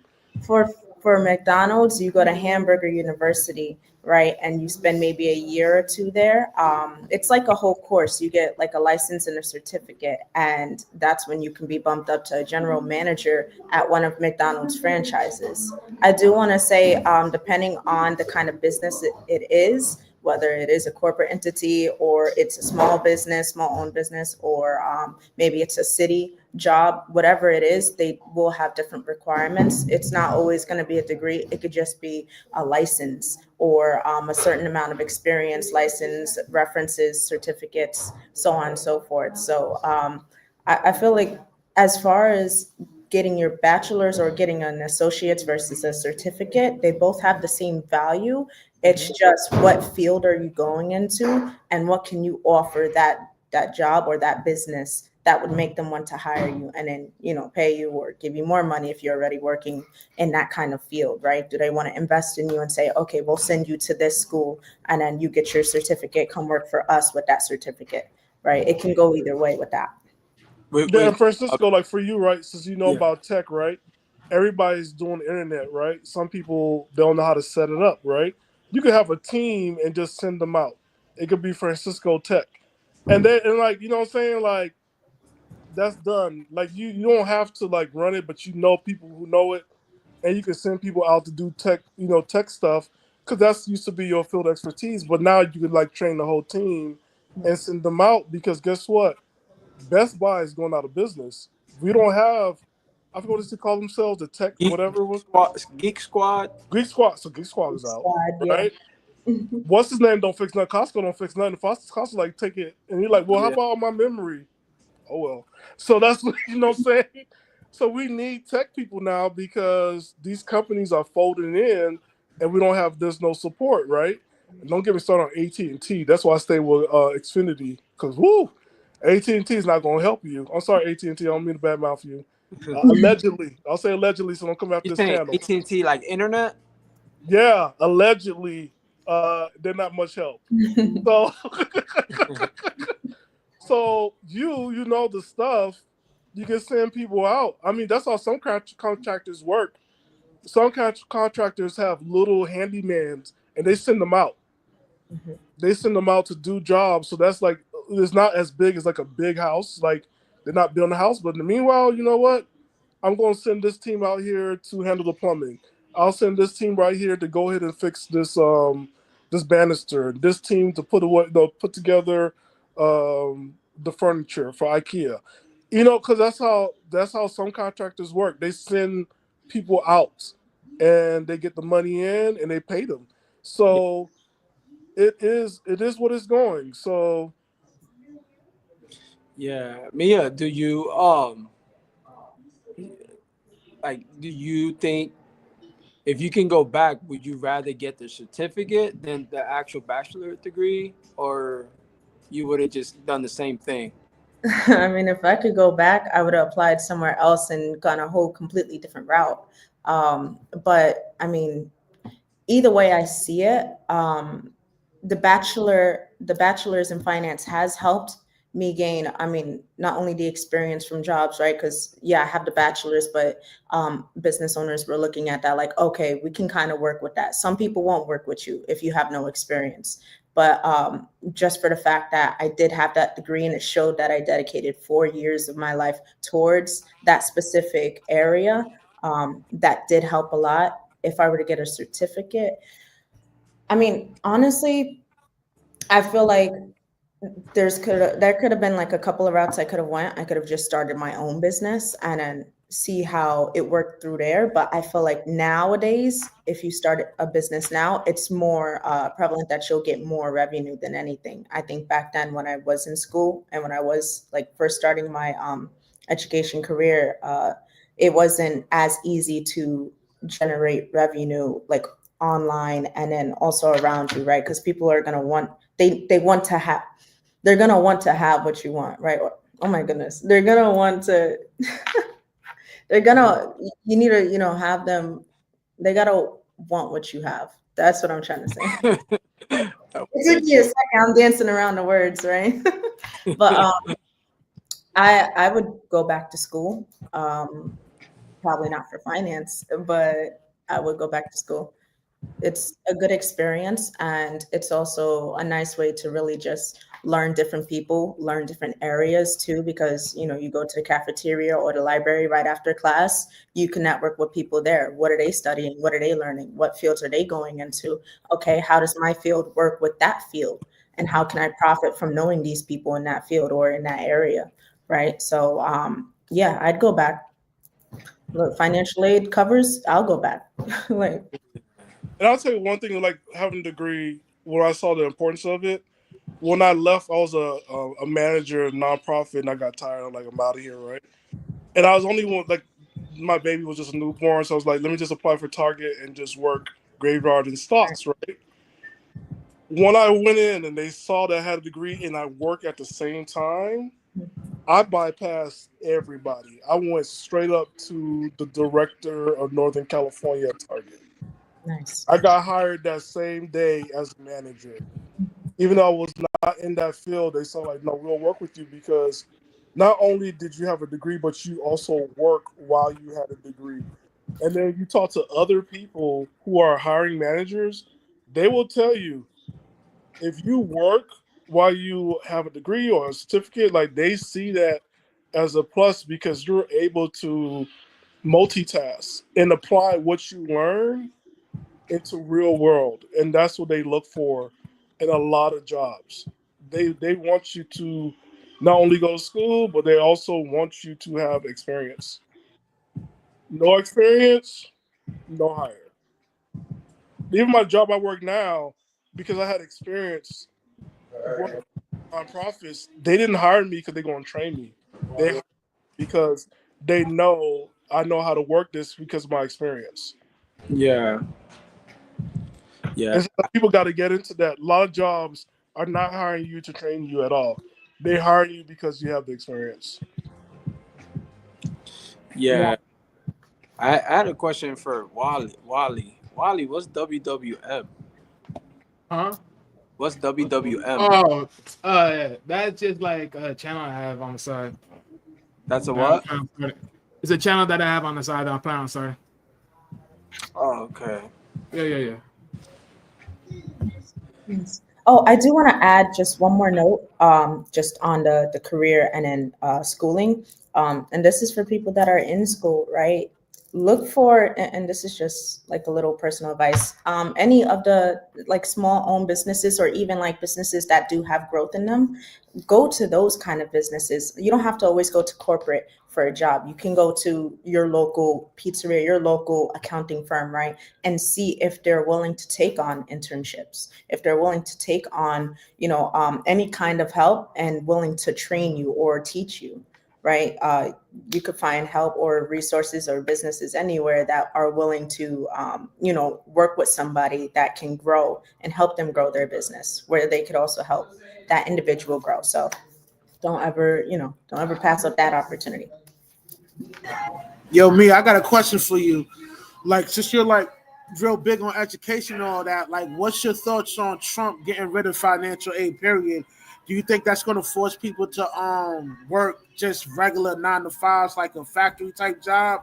And if so, let me get your perspective on that, and the rest of the panel too. Know what I mean?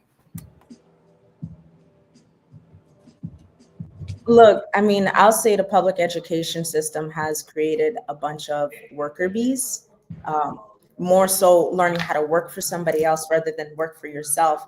And when it comes to financial aid, like I know for me personally, that was the only way I was able to afford college and go get my degree, right? That on top of the program that I mentioned. Cutting back funding on financial aid, I feel like you're going to see, or we'll see, a lot of corporations see a decline in people trying to even apply towards their positions that they have available, because most of them require a bachelor's, right? And if you're not in the proper demographics where your family, your heritage, your lineage, whatever, your bloodline, your family has saved up money for you to go to college, that might not even be an option unless you're willing to take out a personal loan to cover school debt. And I mean, you could play around with whether you want to borrow or not, whether you want to build up that kind of debt or not. But I mean, I don't recommend it, especially if you can get that same kind of education online for free. They have multiple courses, multiple websites that have free courses on economics or business or arts or cooking or, whatever it is that you want to do. So, I mean, he could cut back financial aid all he wants, but at the end of the day, the true, I mean, as far as the business standpoint, the true businesses that will get hit more so are the ones that do require those major degrees. And then also, if we're talking medical, because medical degrees, they cost more, right? If you're talking that, I mean, what's going to happen with the people who do want to become doctors, but they don't have that extra supplement that's going to help them to achieve that goal by going to school? Right, by covering most of their tuition, their textbooks. Textbooks are like $500, right? And you only use them for a semester, maybe 2 semesters, right? So I think That's brand new, but I mean, you do have the option to rent out books, but yeah, I'm him. I mean, either way you see it, it's still like, we playing Monopoly right now. He wants to cut back financial aid. You could do that, but think about the demographics it's affecting more so than anybody else. If you got that old money, you should be fine. If you don't got that old money, go to Allison.com or Allison.net. I think that's I think what he's trying to do is like trying to because there's a massive amount of student loan debts that they done accumulated for the past 20 years. So I think he's trying to stop that from happening. Like, I think Trump's trying to get people to get on a state of mind like, yo, if I can't afford it, then I can't afford it. I got to come out the pocket, figure out another way to pay for the schooling instead of accumulating so much debt. You know what I mean? And, I think it's just going to kind of like revert back to, the old school ways on how back then, they had a lot of, plant type jobs. And I think he's trying to not only do that, but, restore, jobs back in the U.S. Because, a lot of times they ship them jobs overseas, man. Like, I had to call up my bank or something, right, to handle some funds or whatever, right? I'm talking to a nigga from India. I'm like, yo. Oh, yeah, they're like, how about them Bears? I'm like, nah. They're like, how about them Bears? How them Bears doing there? Like the baseball.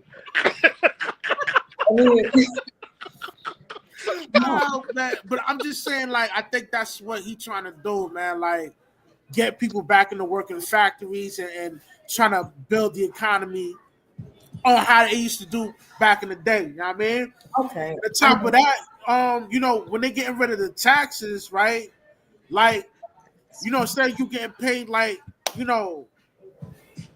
measly $500, you might get the seven or a band. You know what I mean? and Yeah. that extra money, you know what I mean, you can put that to the side and invest that or whatever.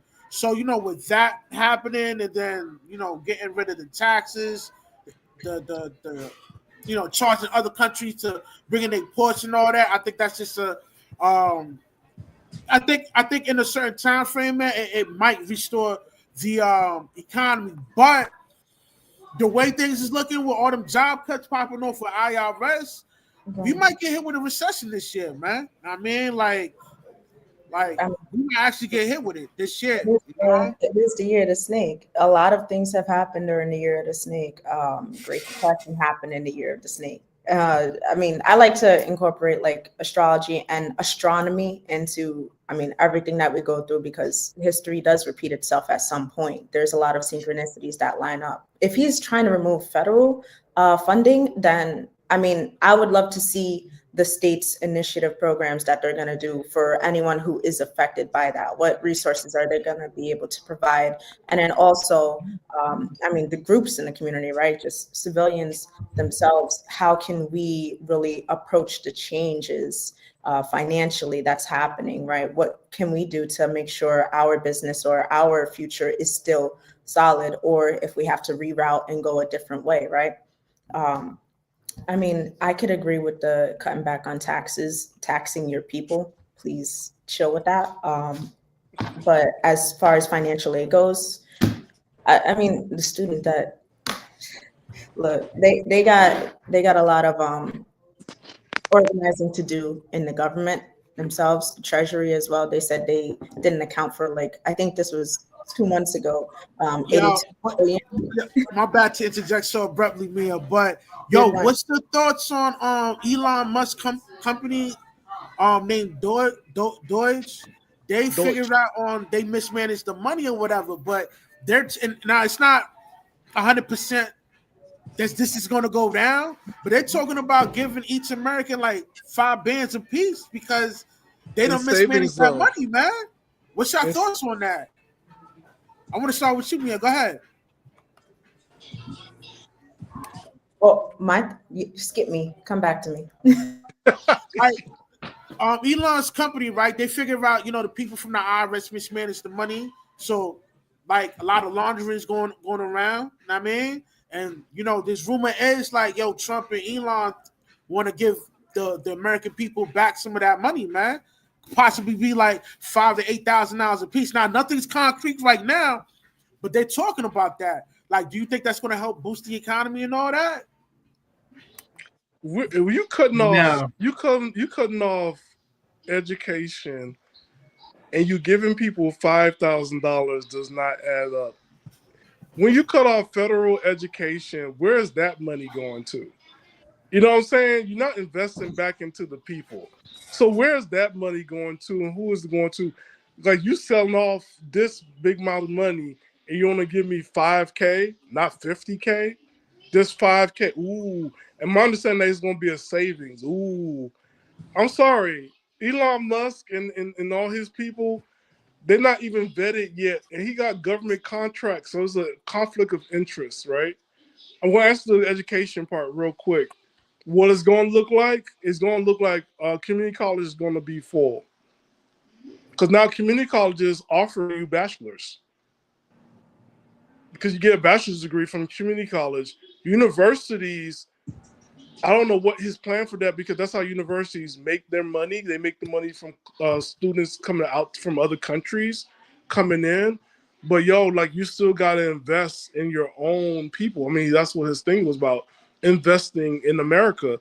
How are you not investing in America when the Americans can't go to university, but somebody from another country could come in? That does not make sense. Because I know I was tired of my math teacher coming from everywhere else. Do you see the imperial part of A and B and C, and then it equals to the numeral? I'm like, no, what are you saying? Like, we can't get American in here to teach me math? So, like, he's not doing a good job. And also, he's proven to me, like, you know better than Biden. I can see you now, you're a puppet. And Elon is pulling your string, you're just a puppet. Like, this doesn't work. Like, we ain't vote for Elon. He's not a president. He needs to go sit down. He can rescue his own people that's still in the mountains, still in the stars. So, like, Mm-mm. Mm-mm. I'm sorry, Rush. No. Nah, I mean, like I could dig it, man. You know, like that may seem far fetched, but think about it, right? Like, yo, you get the 5 bands, right? They're getting rid of taxes or whatever. That's a special moment to, get yourself out of a bond and possibly elevate yourself to a different level of a tax bracket. What 5 if bands every year or 5 bands one time?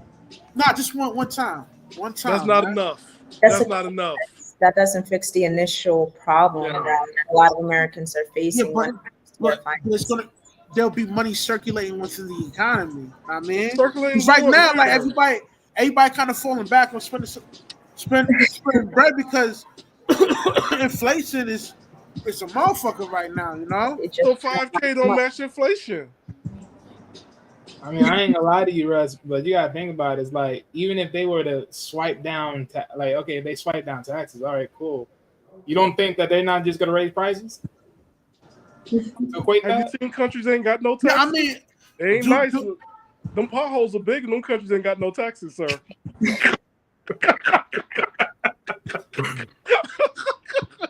Because you gotta think about it, Russ. Where there's where you edge out one, there's always another that will stand over, and there's always something. There's always a fix. There's always a fix. I mean, what's going to happen to the states when there's like a reduction in the federal spending and loaning, whatever they give to states, right? How are states going to come back with their own laws, right? Because state and federal are separate. They have their, states have to follow the Constitution, but they could still make their own laws, right? There's legalities and then there's law. They know how to make rules and regulations around certain laws that we have. I mean, but then that's when you get into like the affidavits and firing your senates and your mayors and whatever the fuck. Oh, excuse me. Am I allowed to curse? Yeah, go for it. Yeah, no, 5K doesn't do nothing. You could spend that tomorrow and now you need another. Like, no. You pay 5K a month. Let's not even act like 5K is not a lot of money, man. 5K, only one time. I can flip 5K one time. I mean, I can make that shit work. That'll cover make 5K a month. Say that. That'll be like, oh, thank you. 5K a month tax free. Now you talking. I mean, you said inflation may be good, but it's only selectively good to the who's getting it.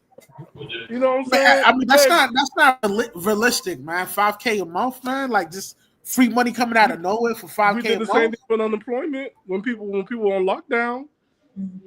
I know I didn't make it. I was essential worker. I had to go to work, so I didn't get that, but the other people did. And the price of egg just for one egg is $5. What 5K gonna do? One egg is $5. I mean, I don't know what's going on. Hey man, y'all talk, man. You guys must live like a real luxurious lifestyle, man. I'm a penny pincher. I know y'all fighting them damn stuff for whatever y'all gotta get. Man, if you buy a dozen eggs, people gonna sit down and want your number like, hey, take me out. You're getting bacon. I mean, look, take the 5K, put it in an investment account, put it in a trust, let it build. Right, that would be a good way to utilize the money. I'll say that much. If they gave it to us every month, but if they gave it to us every month, every month is another ballpark. Yeah, throw that in there. You feel me? I'm not even gonna touch it. I won't look at it. Every month, you give us that 5K every month. 5K once a year at one time, man. That's an insult. That's an insult. I mean, anyone with a personal loan, you could pay back 5K towards that loan. So that'll help you ease up with that interest. I'm sorry, Rush. It's an insult. We want it every month. We want it every month for the next 4 years. I think with the right timing, and if everybody use their money wisely, it can help save the economy. But it got to hit at the right moment for that. I mean. Okay, you know what? They're gonna have a lot of explaining about that responsibility. It's about that responsibility when they passing out these student loans. Because I was there when people were doing student loans. I'm gonna throw some friends underneath the bus because they paying because they got student loan for bachelors at $400K. And you know why? Because they went ahead and did that. Like, now that's insane to be in debt for 400. You gotta understand the amount of interest that's gonna come with it too. Like, you'll be forever paying that off, man. Know what I mean, but you know like, what they're doing? It's not why. But you know what they're doing? That money rush. You know what they're doing? What? College overseas for a year. Right? You got a loan for that. You went to college overseas for a year. You got a loan for that, which they pay for the housing. You had a stipend, go ahead and live, and they pay for the education. Then you came back, and then you know what? Did another bachelor's degree, and you went and did the college thing on the bus, not the bus, on the boat. When the people was going to college on the cruise, they'll paying for that, right? Then after that, guess what? You go to college in Mexico, in Brazil, and you got a loan for that. Right? Now here you are, 300K, 400K in debt. They was giving out that money. There was no regulations. You see why Trump want to get rid of that, right? You know what I mean? That's insane, man, to go into debt. Like, yo, can you imagine? Like, I couldn't even fathom on being in debt for 400 bands for school. You're not a doctor. Like, you're not even a doctor. That's like, you know what? I did see like a couple proposals. I didn't know about the financial aid, but I did know about a couple proposals that they were trying to do, and one of them, it was called like a American Family Plan that has to do with free tuition, free community college, 2 years free of community college after you finish high school. Then you have to go to college, and you could do it for free for 2 years. On top of that, they increase your Pell Grant. Then the other proposal was College for All, I think it's called, and it's free tuition for any family who makes, I think, under $125,000 a year. So I did see those two. Did y'all hear of those or? Never heard of it. But Frisco, let me tell you, your first 2 year college, that's the 13th grade. Yeah. That's the 13th. That's what a lot of us hated it. It was the 13th grade. Everybody got to look fresh. Everybody, I was like, I already graduated from high school. I don't want no part of this. Where the adults at? I already graduated from high school. I don't want this stuff. Like, there's like, man, we still got to wear like fly stuff. Like, we're in college. Like, man, I got to study.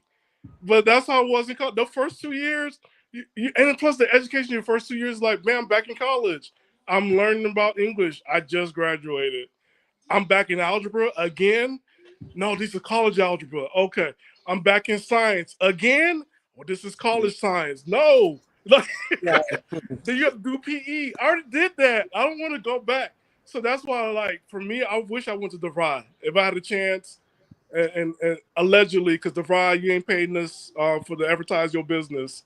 But I would, at least I would have learned something. But man, college, the first 2 or 3 years, it was high school again. It was just high school. Yeah. They got I didn't know about the Section 8 too. I didn't know did he get rid of it or he get rid of that. Well, this is what he did. He like I think coming soon in terms or whatever. Like, you ain't got 2 years to be on Section 8. You know how back in the day, everybody could pass it down to the kids or whatever, and their kids pass it down. They can't do that no more. Like, yo, you ain't got 2 years. Y'all better take that Section 8 and buy a house. You can take that Section 8 and buy a house. Listen to Frisco and go ahead and go to USD loan, get that Section 8, go buy a house. Then after that, they get a book called Homestead on Amazon, show you how to flip that 5-acre property and do everything you can because, yo, you got Section 8. Stop buying these luxury apartments and trying to rent. Listen to Frisco, go to Mia. They'll help you out. Just stop the foolishness. Stop it. Just stop it. I mean, yo, what's your thoughts on him, Trump making it mandatory just only 2 years to be on Section 8? Can I get Section 8? I want Section 8. Man, 2 years I could do all on Section 8. You know how much money I can save? Right. Like, straight up. Yo, I could say, man, are you put me on food stamps at $3,000 a month? I'll be a bodybuilder. After 2 years, I might be marrying the princess from like Aqaba or from Dubai. Those 2 years, I'll be like boosting myself up. Like, man, I'm sorry, but you're the richest city in America and you on Section 8. Save your money. Put that money in trust so the government can't track it. But like, it makes no damn sense. You're in the most expensive cities around the world and you on Section 8. Like, for real, you got no savings? Come on, Rush, man. Yo, it's happening though. Like, this is what I believe, y'all. If this really do happen, I think the crime rate is gonna go through the roof, man. Word is born. Now, crime ain't gonna go to the roof. And they're gonna do. They're gonna find the square, so they go ahead and shack up. That's what some people need to do. Leave them street people alone. They on the street, like, man, go shack up with a square. Save your life. Stay away from the whole. Nah, more people gonna start staying with their parents. Oh no, man! Grandma got a boo too. She wants you out. You better Exactly. I mean, as far as like only mandatory 2 years of Section 8, I think it does give other people a fair shot to really, utilize the benefits from Section 8. Definitely, there's been people who's been on Section 8. the wait list. Housing, yeah, the wait list has been is really 30 long. years. There's some people who waited 30 years to be on the wait list, and they still And on the wait list. that's crazy, and then there's people who have been utilizing Section 8 housing for years, and it's like they've been living the same way constantly. So I mean, I feel like if they're going to cut back financial aid, at least invest money into financial literacy programs in different communities. The state, that could be a state thing, it could be overall federal thing, but investing into financial literacy, civics, self-defense, we're going to need it, because once again, I agree, crime rates are going to go up. People are going to start stealing and doing petty crimes for what, right? And this goes all across. This isn't just one race. This is all races, right? Yeah. They go in corporate jails, and that's the messed up part. Like, people gonna go in corporate jails, and they're gonna go missing, and they're gonna be enslavement all over again. Right. And my bad, Meech. What's up? We're gonna acknowledge you in the chat. What's up, Meech? I don't know that's how I pronounce it right. What's going on, everybody? How y'all doing? Doing pretty My real good. name is Dimitri, by the way. I apologize.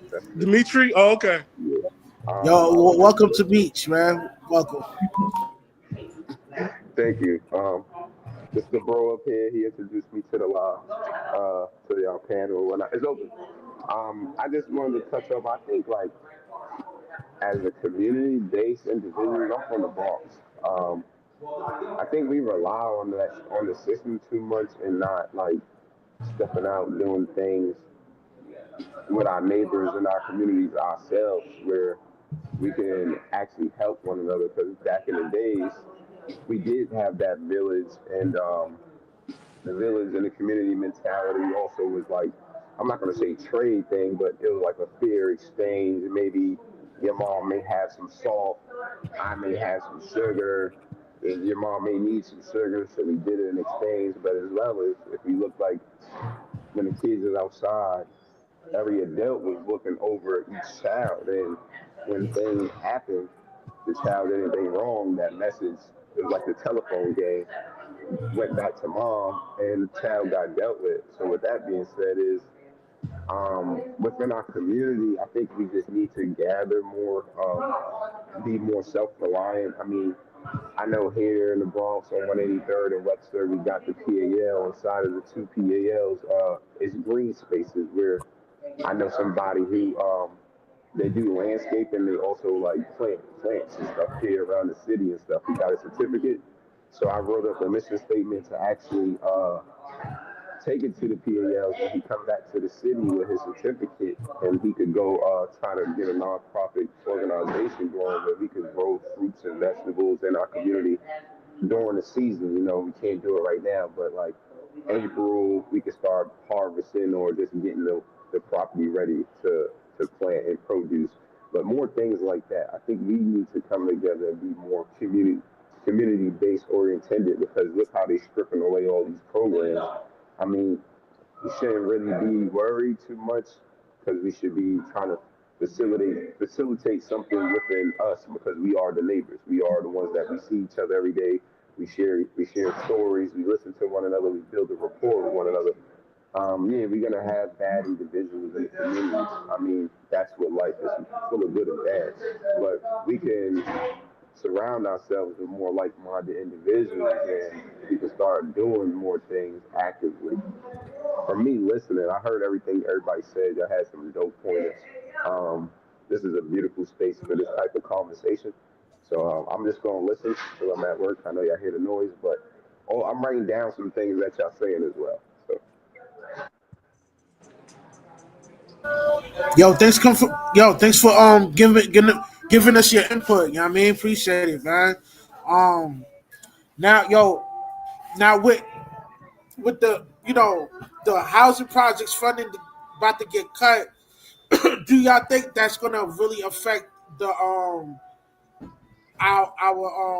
our society to the point where the lower class might want to come do a home invasion in the middle class or the upper class, man? Like, do we got something to worry about, man?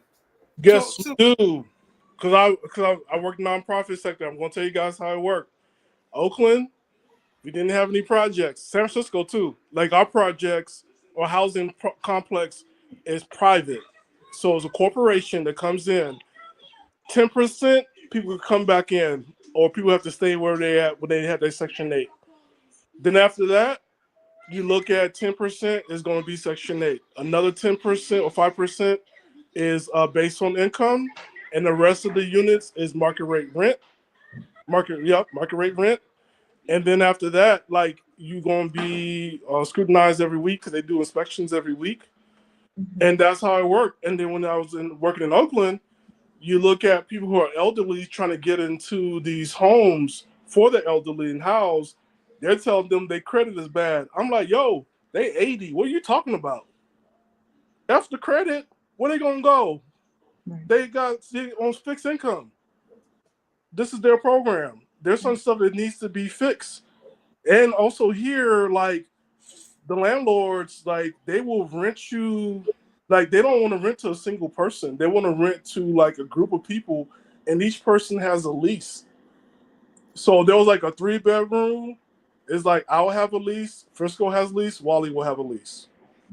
That's it. And they'll charge us like $1,500, and that's how they do it. They don't want to rent to families. So already, like, it was hard for us to house families because nobody want to rent to families because they made more money renting to individuals. Because if you're a family of 5 and my unit is 3,000, I'm missing out on money because I'm charging each head. I can't charge each head to a family. Right. And it displaced a lot of families in the Bay. Yeah. I think it will definitely affect the individuals or family units who haven't really set up that kind of game plan for themselves financially for the next 5 years, right? So having an emergency fund, a long-term account, a short-term account, right? I deal with speaking to people about, life insurance, yes, fixed annuities, but also just establishing a game plan for your life. And, some of the main questions I ask is, do you have a savings account? How much do you save weekly, bi-weekly, or a month, right? How much do you make this year? Okay, so now that we've deducted your savings, right? How much do you need to have a sustainable lifestyle? Right. I feel like anyone who hasn't established how much money or income they need to bring in to cover their bills, but also to save and then also to put away for investments, I think those people are going to be more so affected by what's going to be happening over these next couple of months. So once again, I'm a supporter of financial literacy programs and having that conversation so that we understand what's going on with our economy and we understand what's going on with our money. Inflation is going to keep going up. It's not going to go down. So we just need to make sure we're investing wisely and using our money wisely, right? Budgeting however we must to make sure we can save up and be ready for those rainy days, right? And you'll be surprised by how many people that don't have emergency funding or a short-term or long-term investment accounts or saving accounts, right? There's a lot of people. And, if we have that conversation and we keep asking and we keep just talking about it, I think that'll start to really wake some people up onto, okay, maybe I need to be more hands-on with my money, or maybe I need to go seek that assistance, right? Don't be afraid to ask for help when you need it, right? Or professional advice. Yeah. Yeah, Wally. So give us our $5K a month, Wally, for 4 years. ¿Qué pasa?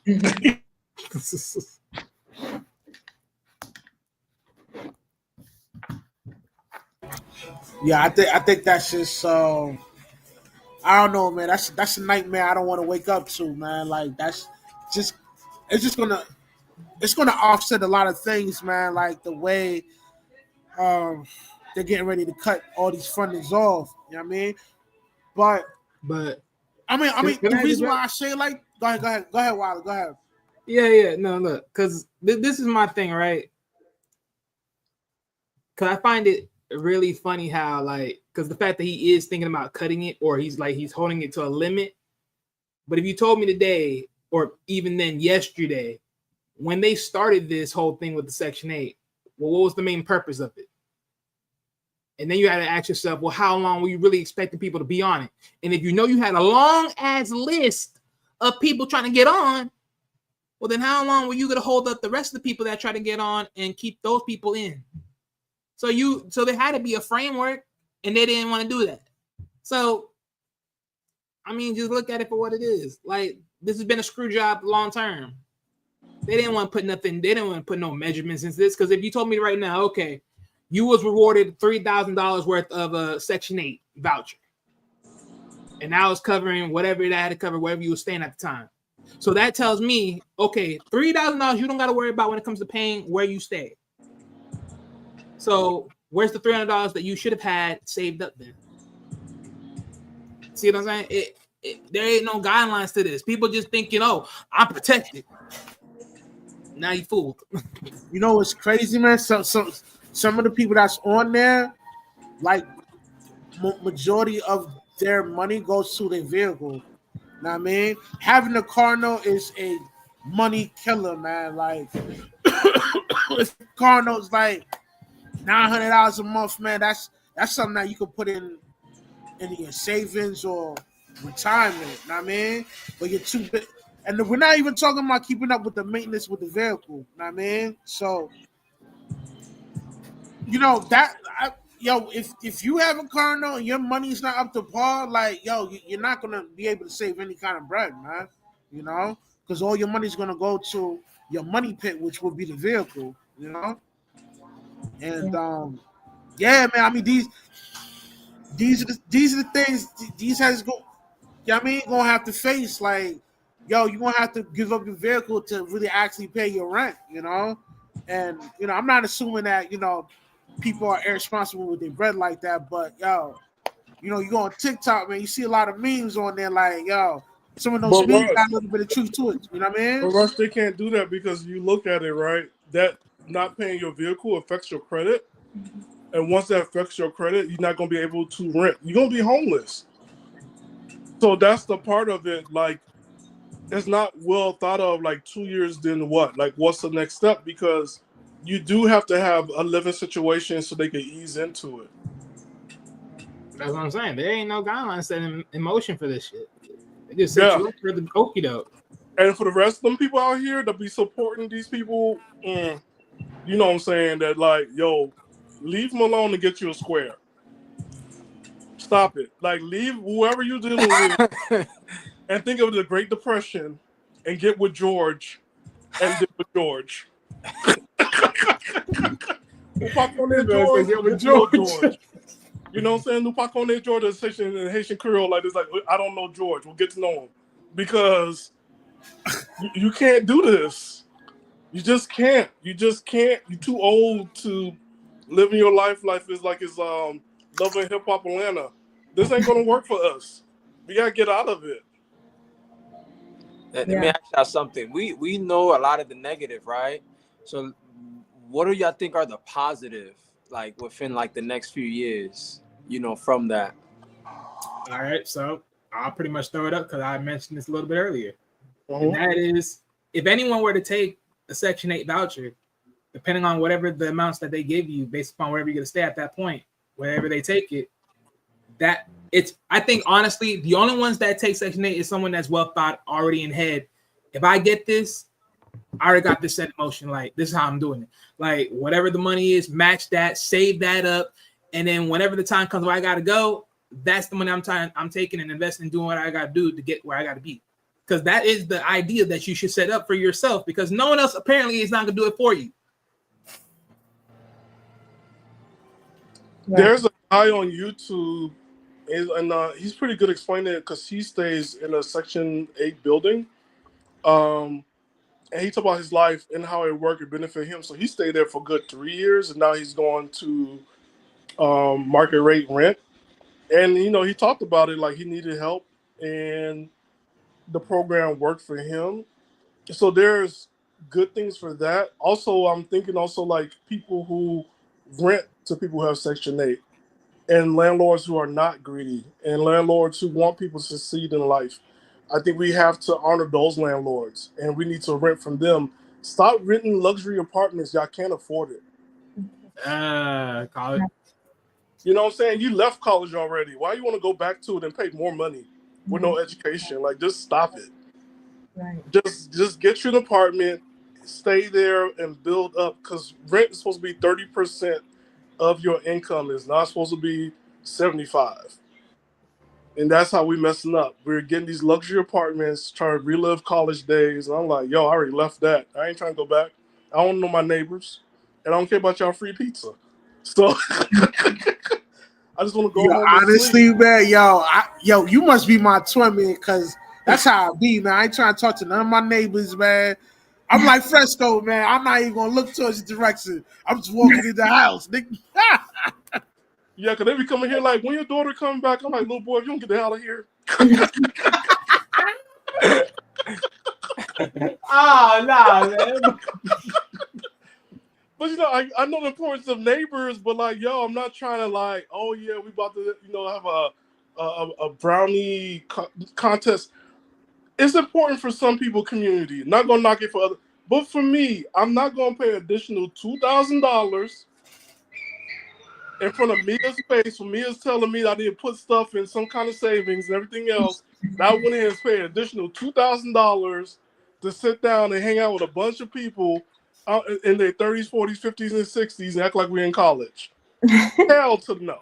Look, I will only say if you do that, make sure that you're getting some kind of value back from that. So if you have some kind of business or service that can help others in that building, that luxury building, and that building allows you to utilize their space to host seminars or host classes, then do that, because you'll be getting your money's worth with whoever you meet in that building, right? If they want what you got, right? It could be anything. You know, people love, like for me, I'm into sound healing, yoga, meditation. People love that because it helps with their self-care.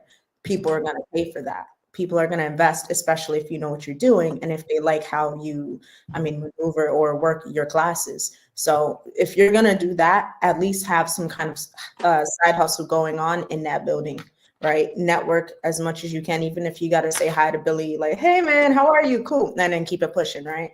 And not talk to him. But I think the pros, I think Section 8 would be great for entrepreneurs who are looking to, like, save money by having some of their rent covered and then also build their finances on the side. I feel like that would be a great start for a bunch of entrepreneurs, for young adults as well. I feel like older adults who do, if you're utilizing Section 8, there's nothing wrong with that. But at this day and age, if you're 40 years old and you're still utilizing Section 8 because you haven't been able to save your money or increase your income or whatever, you need to get financial assistance. Go speak to a professional. Same thing for anyone who is a young adult, entrepreneur, whatever, right? Business owner, however you see it. If you do invest in that Section 8 apartment, once again, get financial assistance, an advisor, so that you have a game plan for when you're ready to move beyond that, because that's not the final destination. That's just your pit stop on the way. So I recommend like setting up your 5-year plan for that. Are you going to be leasing that apartment for a year, 13 months, 15 months, however long? I feel like that would be really positive though. I know me personally, I would love a housing lottery or a voucher, because I feel like that would definitely help me regulate my finances in a way where now I have housing. under my own roof. I could work my business out from my own home. I don't have to worry about too much stress. I don't have to worry about the HOA, whatever, right? For the meantime, until I'm ready to step out and Yo, you know they're making a law to make HOA illegal now. Thank God. Hello. So yeah, that's gonna be like Yes, take the cancer out of everything, please. Yeah. But Mia, I want to invite you and Frisco, like, look into, like, for Section 8 to buy houses. You too, Rush. Like, what people have on Section 8, they need to know they could buy a house. Like, you can buy a house with Section 8. You don't even have to get off of it. Transfer that and go buy a house. Man, you got Section 8 when you buy a house for the next 5 or 10 years? Man. You set. That's why I want Section 8. I want to buy a house with my Section 8. Yeah, I never. Oh, go ahead, Frisco. Go ahead. Oh yeah, I never knew that. You know, that's why knowledge is power. I don't think a lot of people is knowledge on a lot of topics we're talking about. I think a lot of people they don't know. You know, they don't know. You know, and yeah, that's why we have to keep educating our people. You know, I'm that guy with the neighbors. You know, I don't talk to any neighbors. I don't want them talking to me. You know.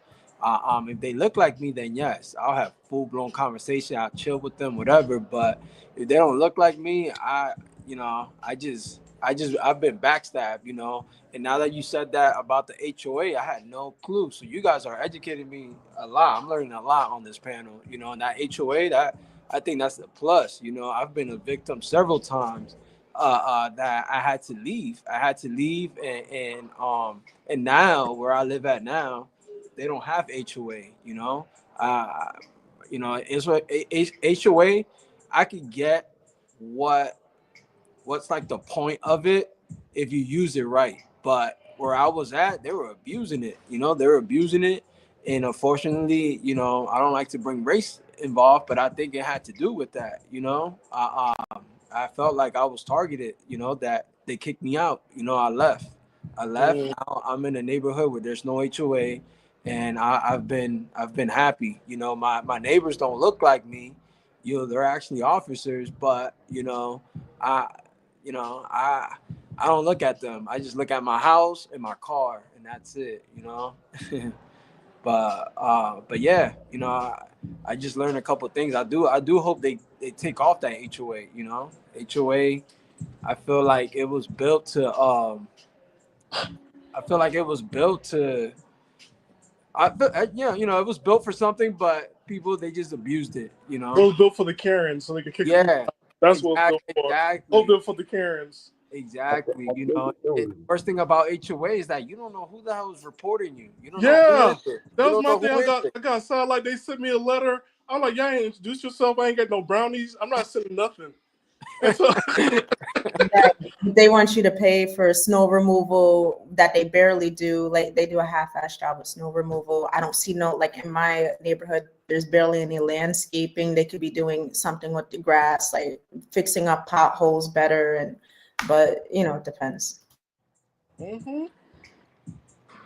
But I'll say this: like, if you get on Section 8, like, buy a house. Like, just stop the foolishness and just get that house, because sadly, I want to go back to that woman in Detroit, Michigan, who lost 2 kids, and it was like 8 people living in the car, and that including her mother and 2 teenage siblings. So I'm like, like, grandma is homeless too. So, you know, we always talk about generational wealth. People like brush off of it, but man, when you looking at like a generation of people not having a home central place for family, this is not going to be good for us in the future. I think we didn't realize. Yeah, I heard about that, man. Those 2 kids got unalive because they were sleeping in the vehicle and it was too cold. And I was like, damn. I was kind of heartbroken by that, man. Those are not even my kids, man. You know, I'm still sucker free though. I'm just saying though, like, that's a tough. It's okay to have a heart, sir. Problem. Yeah, you know what I mean, because you look at it, right? Well, I explain to people, like, if you're on the lease, you can't take in additional people on the lease, and people don't know, like, when you rent, you're not free. Like, there's still rules you gotta follow because you can't help them out because that means you also gonna be homeless. So we don't even have laws to protect family members when they're in a crisis. And so when you looking at these systems in place, like, yo, we gotta like think about it. And like her mother is homeless. So I'm like, yo, like what's going on? Because I know nobody wants the squares, but the squares back in the day got grandma a house and a pension. You gotta think about it. Like, yeah, grandpa's gone. We didn't get a chance to meet him, but like, man, there was a house set up for us to go to. We don't have that anymore. So we have to look at this because the state of single motherhood is not looking good in this country for the future. I think these programs have made a lot of people. Yo, chaotic man, come on, go ahead, and chime in, man. I know you want to talk your trash, man. So go ahead, man. Oh no, you know, just get down live streaming. What do you guys? What are you guys talking about, Rush? We talking about how Trump's getting ready to get rid of the federal funding for schooling and the funding for the Section 8. So I want you to chime in and give us your perspective on that. Well, since 1979, the Department of Education has been absolutely trash. How do you go from the greatest education systems on the planet to number 30? I mean, I know he just passed away, but Jimmy Carter was responsible for that. Leave it up to the states. Let the states take over. Let the states take care of education. And what was the second question? I'm sorry. What was the second question? The housing, Section 8, they're getting ready to get rid of the funding for that too. Like, well, they're gonna give you a 2-year limit to be on that program. I don't know, man. I mean, I never benefited off of Section 8 or any welfare programs, but I do believe that the United States of America, or like any other Western power, we have a mixed economy, and and there are times when individuals are going to need certain social services. So I got to look more into that. But if that is the case, then that is I don't think that's a good idea to get rid of certain programs, that would affect obviously people who are needed. Yeah.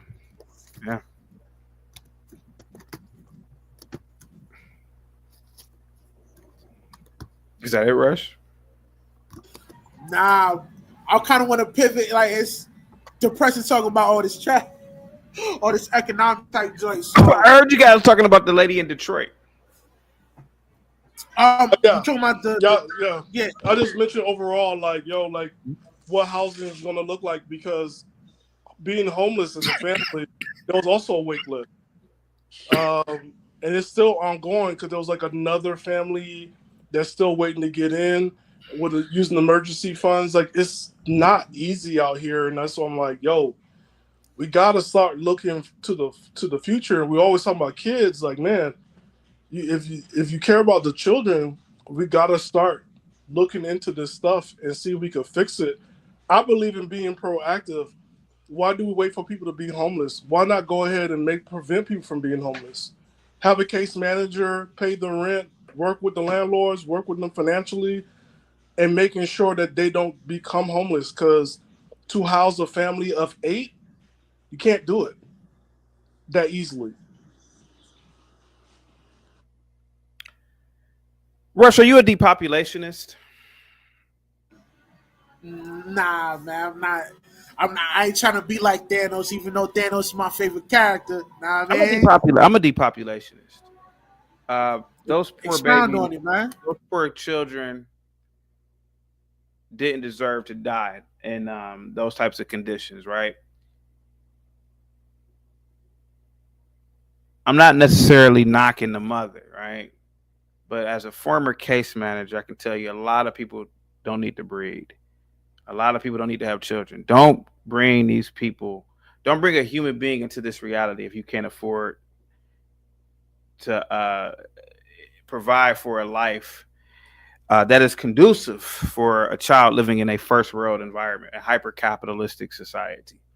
This isn't ancient Africa. This isn't ancient Asia, where you get, you live in some little village or community, and people could take care. It's like the whole takes a village, and people could, take care of a kid.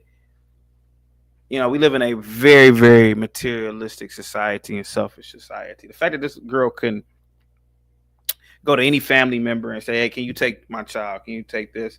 Obviously, there was some sort of broken or dysfunctionality with her family. So, I guess my argument is, just be by yourself. If you're gonna struggle, if you're gonna be homeless, just do it by yourself. Don't bring any innocent human beings into this reality, man. Not children. No. And that's when I was doing the show the other day, that's what I was talking about. I'm not trying to knock the girl, but even the fact that the child's father, the nigga at the gym, he doing an interview. I'm like, damn, nigga, how come those kids weren't with you, man? Motherfucker, going to that gym.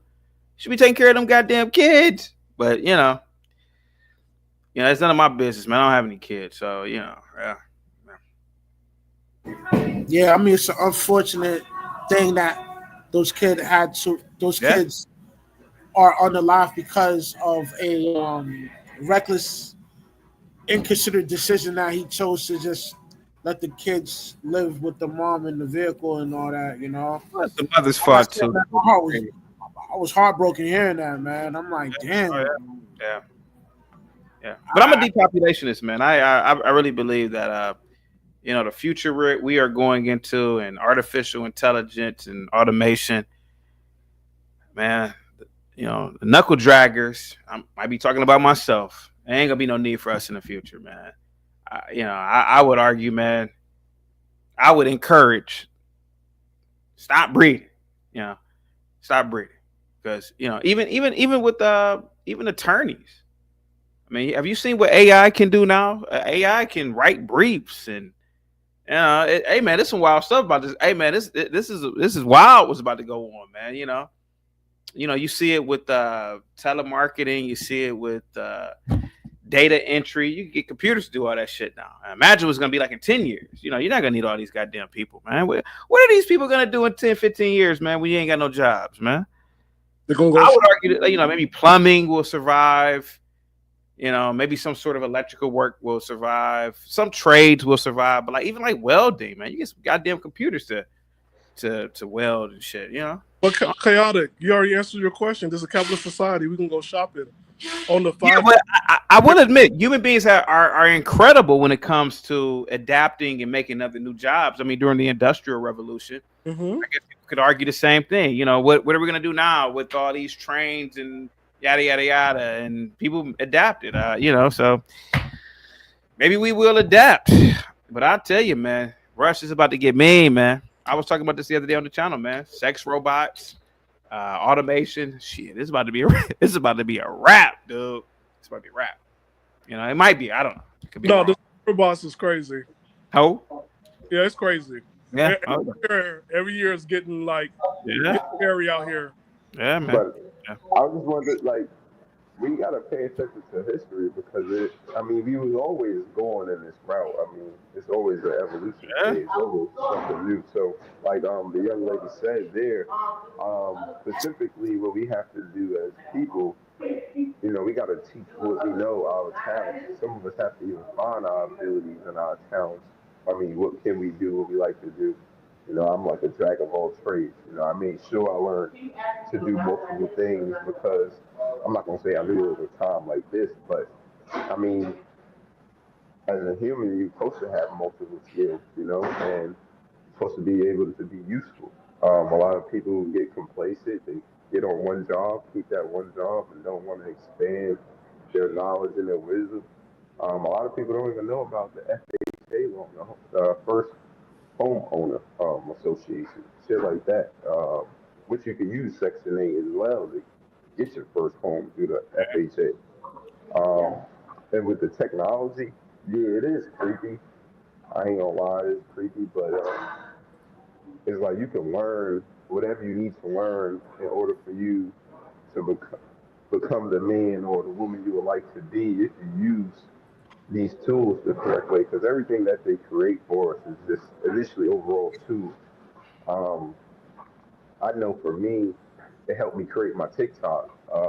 Not even that, you know, my books. It helped me copyright it myself. It helped me formulate it on Canva. You know, I'm a learner. So whatever my mind is interested in, I just learn about it. I ask questions like, if anything that you guys know we was talking about, and I'm like, oh, that sparked interest.